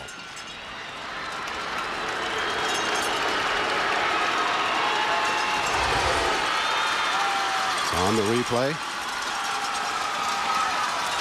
Definitely some touching there. Pass interference. Defense. Automatic 1st down. 15 yards. So the line of scrimmage now will be the 37-yard line. The Raiders get the 1st down. Coach Chadwick with his 250th win in the quarterfinals last weekend. Getting into some real good company in the state of Georgia in terms of wins. Pass up the field. Flag coming in at the end of that play, but the catch was made by Collier near the 24-yard line. And we'll check out the flag. Number 40, Sean Ramel, with an early contact in coverage. It will be a 2nd consecutive. On the defense. Automatic 1st down. The Marist supporters seated on the far sideline. Not happy, but there was contact. Collier going up for that football. And that'll put the football down at the 22-yard line. Penalties in tonight's ball game. That's fairly well distributed. Marist with 6, East Paulding with 5. And Marist even leads that category. Henry is stacking up a lot of frequent flyer miles, getting to the sideline for every play call in between plays to talk to his coaches. 1st and 10 after the assessment. The Raiders would love to get a confident score here. Henry on the dive play. Smith right side. Smith dances his way to the 10. Still on his feet down near the 7-yard line. Tremendous balance by Smith. The first player that had a shot at him from Marist, number 25, Sam McNerney. Excellent job on the draw play, which has been one of the better plays in the East Paulding playbook. Smith, nice cut there to the outside. And a good tough run. Cooper on the stop for the War Eagles. There's been one bright spot for the Raiders. It's been that play in Chris Smith. 1st and goal. Rolling left side is Henry. Still rolling. Now he'll tuck it at the 5. Angles inside. Touchdown, Raiders.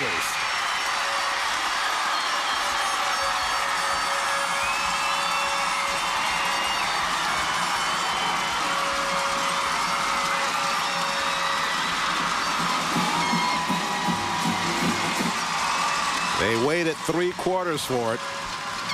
And the fans from East Paulding finally get a score from the Raider offense. Henry on now to try the point after.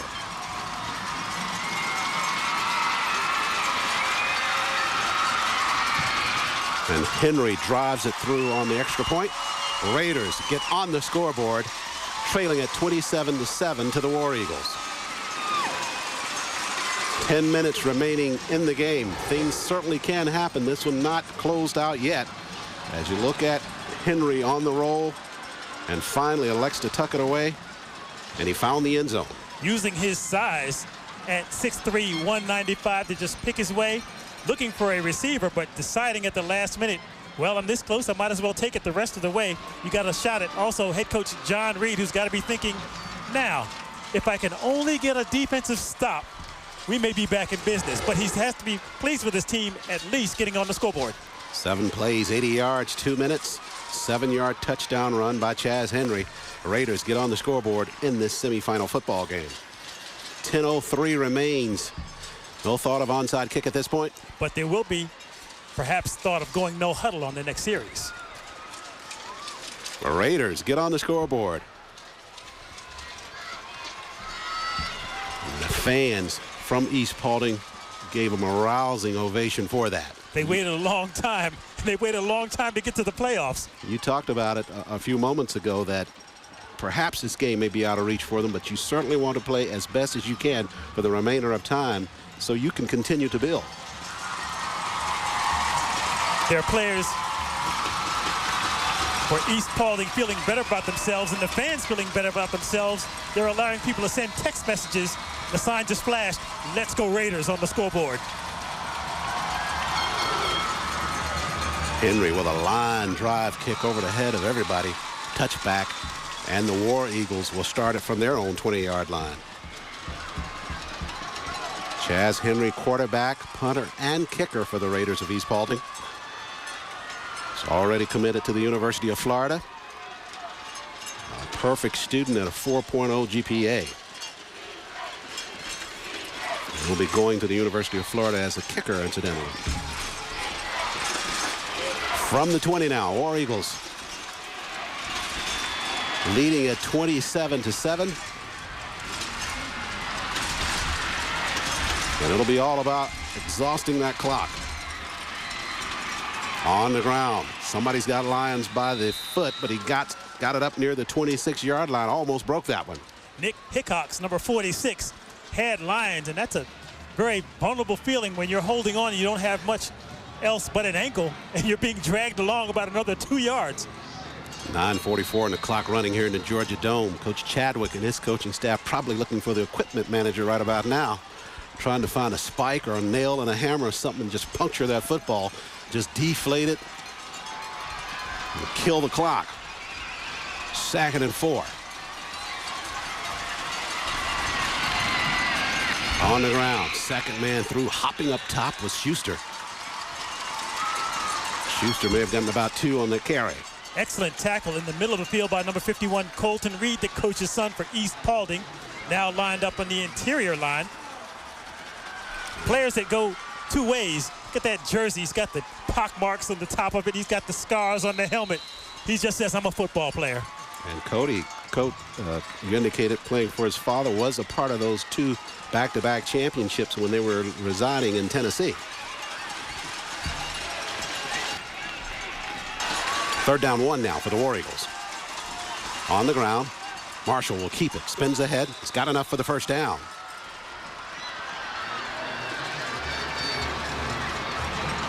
Preston Lyons surely has turned in a great performance for the War Eagles, but you got to mention Gary Marshall in the same breath.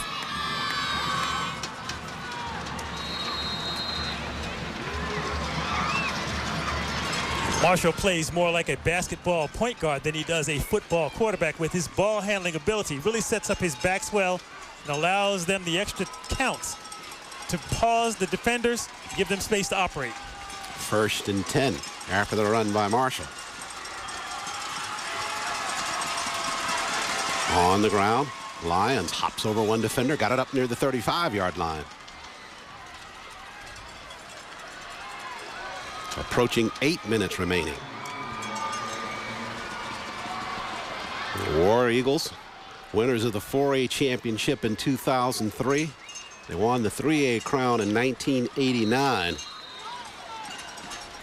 About 8 minutes away from advancing to another final contest this year, trying to notch the 3rd championship.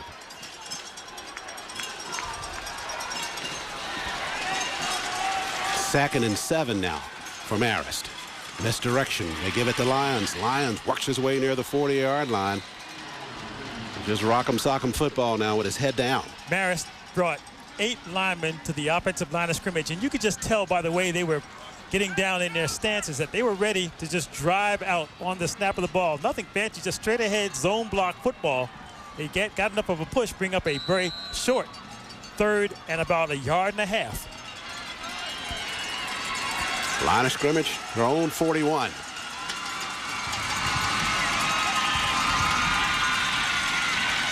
Right side, Lyons got enough for the 1st down.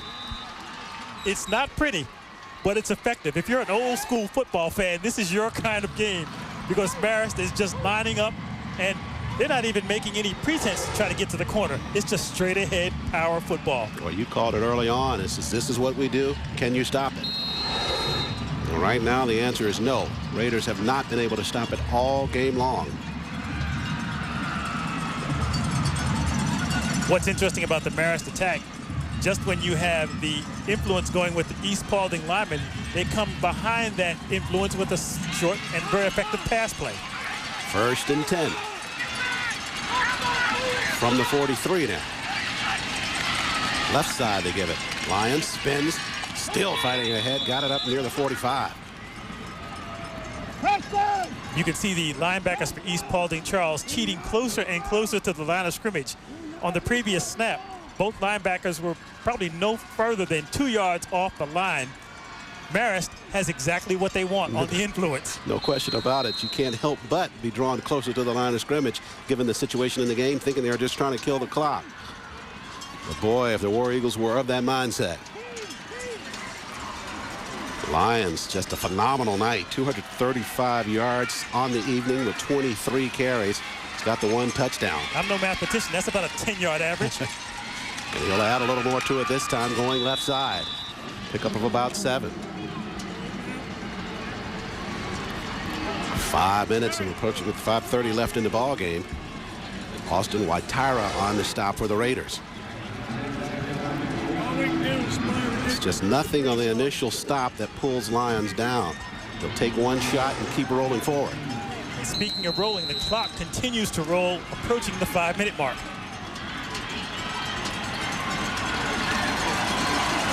This War Eagle team has 40 seniors on the roster. The seniors are responsible for 47 wins.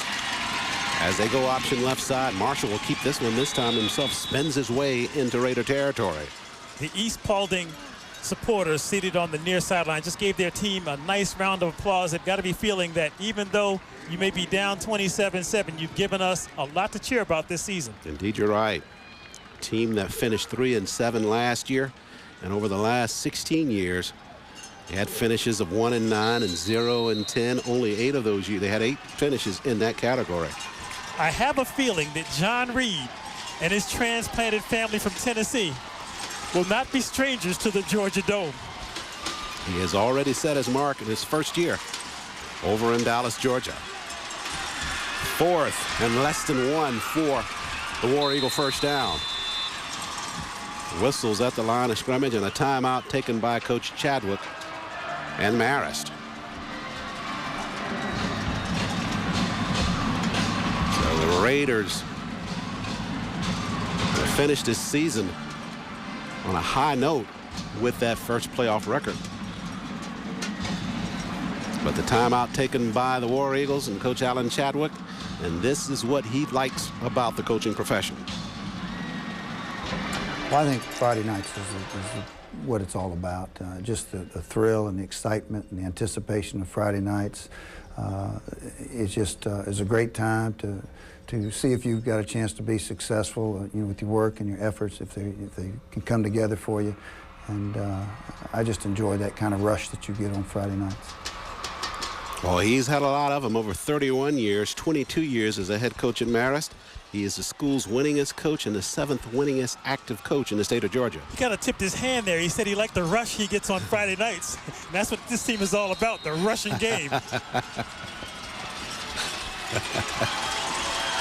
4th and less than a yard to go here for the War Eagles. They're at the 48-yard line of the Raiders. Now they're going to show punt. And Barnes will step back to do that. They'll see if they can't get the Raiders to jump first. Now they'll kick it. They were coming after it.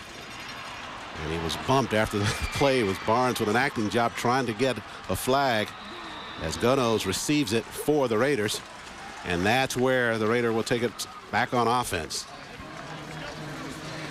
Now let's go over to Coach John Reed and get an idea about what he likes about this coaching profession. I think the fact that you can take a kid and make him, grow as a freshman into what you see as a senior is a kid that is respectful and a good citizen and a good football player along with a good student. To see that happen, that's the best part about coaching. And it's also great to work with the other coaches and have that camaraderie and working for the common goal of helping kids.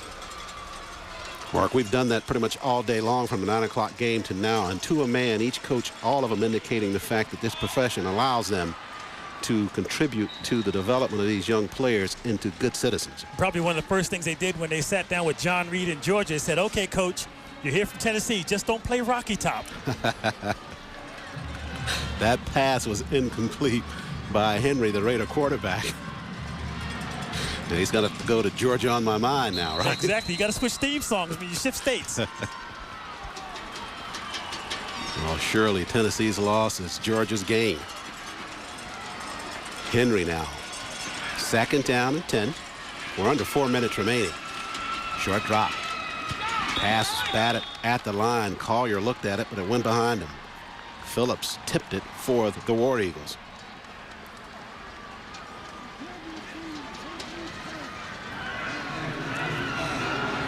Staying with the passing game, East Paulding that is, just haven't really been able to get their quarterback on track as Chaz Henry has struggled all evening long. Turning starters, Raiders coming back next year will have 2 on offense and 6 on the defensive end. So it goes back to your comment about Coach Reed and what he's built there at East Paulding and what will come in the future. Henry drops, looking upfield, going up top, trying to get it to Collier. Collier lays out near the 40. The pass slightly thrown too deep. That was the best deep ball he's thrown all evening. Talking about Chaz Henry working in coverage against Marist Derek Hayden, number 28, who gets up a little slowly, but give credit to Hayden for staying with the receiver step for step. Pass just overthrown. And that'll make it 4th.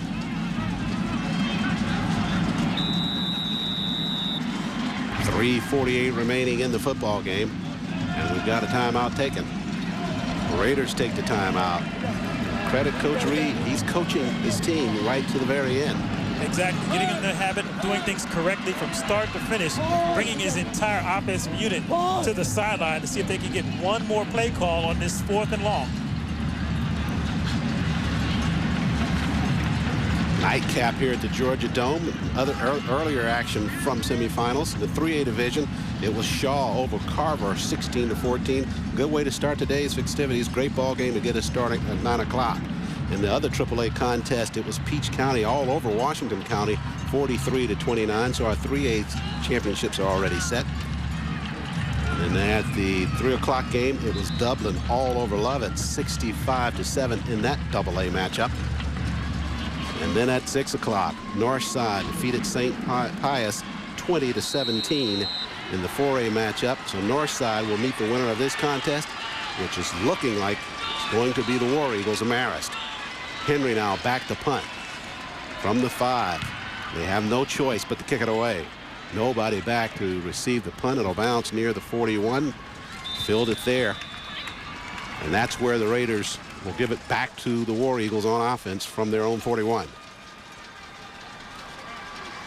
4th and about 10 on that play. 3:40 remaining in the contest. We talked about Coach Reed and being logical about the game approach, and there you have to punt it. Marist is going to be making wholesale substitutions on this last series of the game, apparently, with 3 minutes and 40 seconds remaining. Look at all the clean, crisp white jerseys.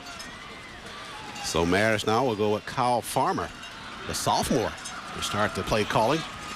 This last 3 minutes, 40 seconds. On the ground, right side, with the football is Trig Ferrano, the senior. And a great night for Preston Lyons as he gets a well-deserved seat and won't even take it as he paces the sidelines of the War Eagles. Still probably got his gears up and drive. He's got a motor on him, but an unquestionable candidate for one of the most valuable players to Marist this semifinal game. No question. He'll have to put his feet up tomorrow. Over 200 yards in rushing alone. Coach Chadwick and the War Eagles 3 minutes 33 seconds away from finals approach next week, 4A finals. Coach Alan Chadwick has that look on his face as if he's already looking ahead to next week and what my strategy is going to be. So I'm pondering at the sideline. He doesn't give you the impression of a coach that does a lot of celebrating. Very business-like an approach, very serious, and it really carries over to his team. The players take on the personality of their coaches, and Marist has been working like all evening. Well, you called it blue collar a while back. That fits perfectly. The question in his mind is, perhaps all of our minds from watching this ball game, is what in the world is it that the War Eagles have to improve upon next weekend? They surely will see a quick team, though, in the Eagles of Northside. 2nd down and 9. Left side with the carry is Remy Jones, the senior for the War Eagles, and Jones gets it up near the 45. You know what's interesting, Charles, when you have a system, you can plug players in, and on that first play with even all the subs in the game, they ran that offense as crisply as the first unit. Indeed, you're right. If you start talking about the quality of the program, that's what you look at. First team, yeah, no question about it, but what does your second team do? And are they just as hungry? Do they execute just as well as your first team? 3rd down and 6.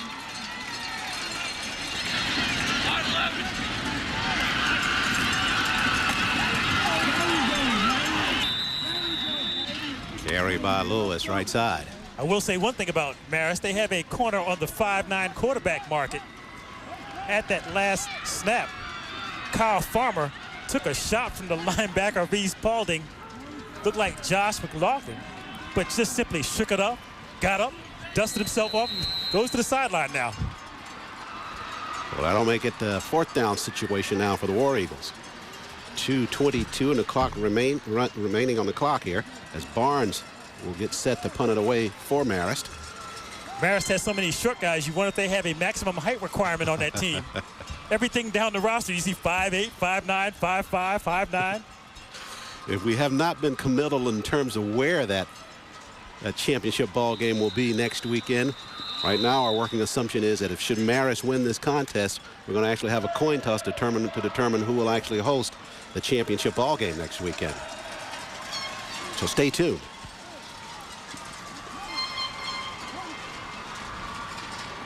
It's Chadwick with his attempt at acting, telling his punter to punt it.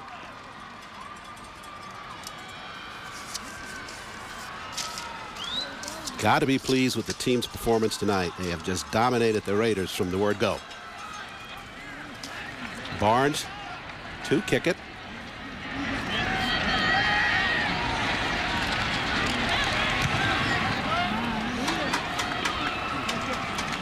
Fielded by Ganoz. Ganoz, did he call fair catch? I think it was his partner return man, Collier, that signaled fair catch. Ganoz, not being aware of the call, simply tried to return it. They stopped the play before it got started.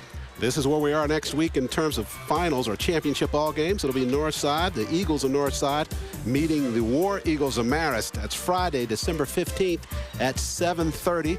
The place yet to be determined, but it will be 7:30 live on GPB. Then the 5A comes your way next Saturday night, the 16th, 7:30. It'll be either Roswell or Tift County versus Peachtree Ridge or Warner Robins.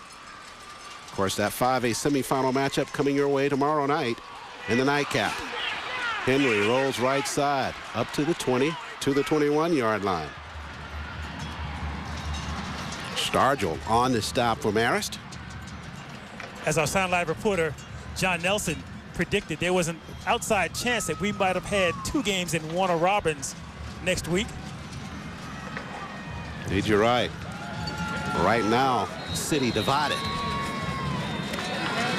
Got faithfuls for Warner Robins and then Northside. And boy, you better not go to the wrong barbershop. 2nd down and 7. We approach a minute remaining. Pitch left side. Smith looking for some room. Works his way up near the 24. We'll have to do some digging to see if there's ever been a championship consecutive game series in one city. Good question. You give John Nelson about 30 minutes, you'll have an answer somewhere. You give him about a minute, he'll find it. Mr. Research. Less than a minute remains now as Henry, the senior quarterback for the Raiders, taking his last snaps as a quarterback. Smith will work at the right side. Hog-tied and thrown down near the 27-yard line. Sean Rummel on the stop for the War Eagles. And Coach Chadwick done with the headsets for tonight. And a job well done by his coaching staff and his team. The Marist supporters stand as one on the far sideline, celebrating a huge win for this very celebrated team. Just trying to keep the players back now, let that clock run down. Congratulations to Coach Chadwick, his 251st career win. Smith works it to the outside, just in front of that Marist bench with 2 seconds remaining. Coach Chadwick a bit impatient wanting that clock to run off. I can hardly take another second.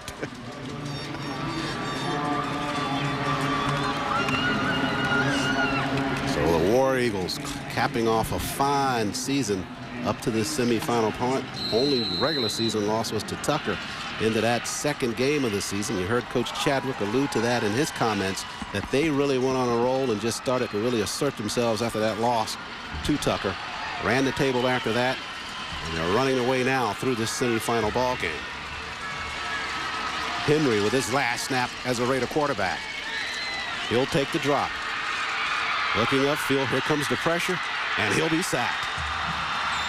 So the War Eagles finish just like they started, dominating.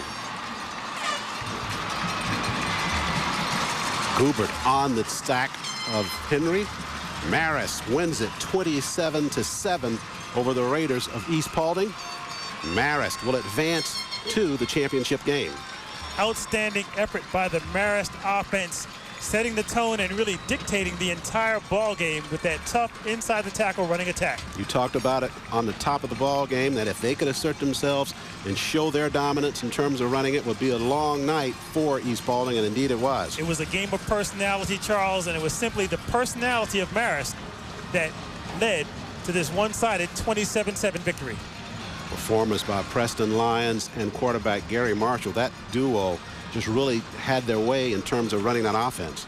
I think Marshall had you ball faked a few times early in the ball game. John Nelson standing by with Coach Chadwick. Nelly. The second round against Decula, you were down 7-0. Preston Lyons came up big. He came up big again tonight and get you another state championship look. Well, we got a shot. You know, we got another chance, another week to be with these kids. You know, it's great. We're enjoying every moment of it. We're a little beat up right now, so that's a big concern of ours. But I thought our defense came up really big tonight with a team that was averaging over 40 points a game. We only gave up 7 points, and that was really huge. We bent a lot at times, but we didn't break, and they kept hanging in there and forcing some plays, and can't be more proud of that. And offense moved the ball pretty well through the night. So now you get the one more chance to get another championship. Look at Northside for me, even though you're probably going to celebrate this one a little bit. Yeah, I'm going to enjoy this one tonight. We got to do the film exchange right now in a little while, so you know, I'm just going to enjoy this one tonight, and we'll get started tomorrow and see what happens. Fair enough. Alan Chadwick, congratulations. We will see you next Friday night. 30 minutes from now, we get a coin flip to determine where they're going to play, but at least we know who it's going to be. Charles and Mark. Marist and Northside Warner Robins back upstairs. Thank you, John. Marist wins it 27-7 over the Raiders. We'll step aside for a timeout. We'll come back with a wrap-up from the Georgia Dome.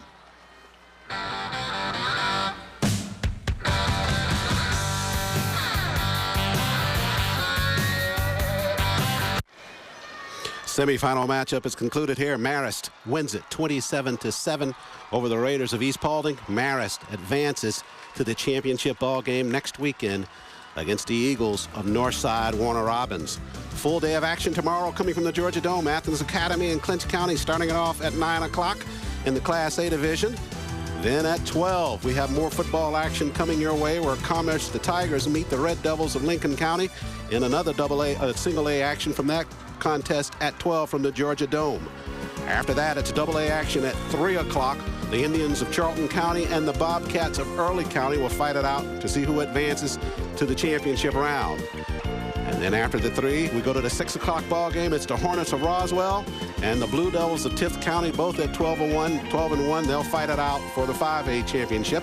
And then at 9 o'clock tomorrow night, it's the Lions of Peachtree Ridge and the Demons of Warner Robins getting set for that ball game. Once again, final score from here, 27-7. Marist wins it over the Raiders of East Paulding. For Mark, John, and all of us at GPB, I'm Charles Ward. Thanks so much for watching. We'll see you tomorrow.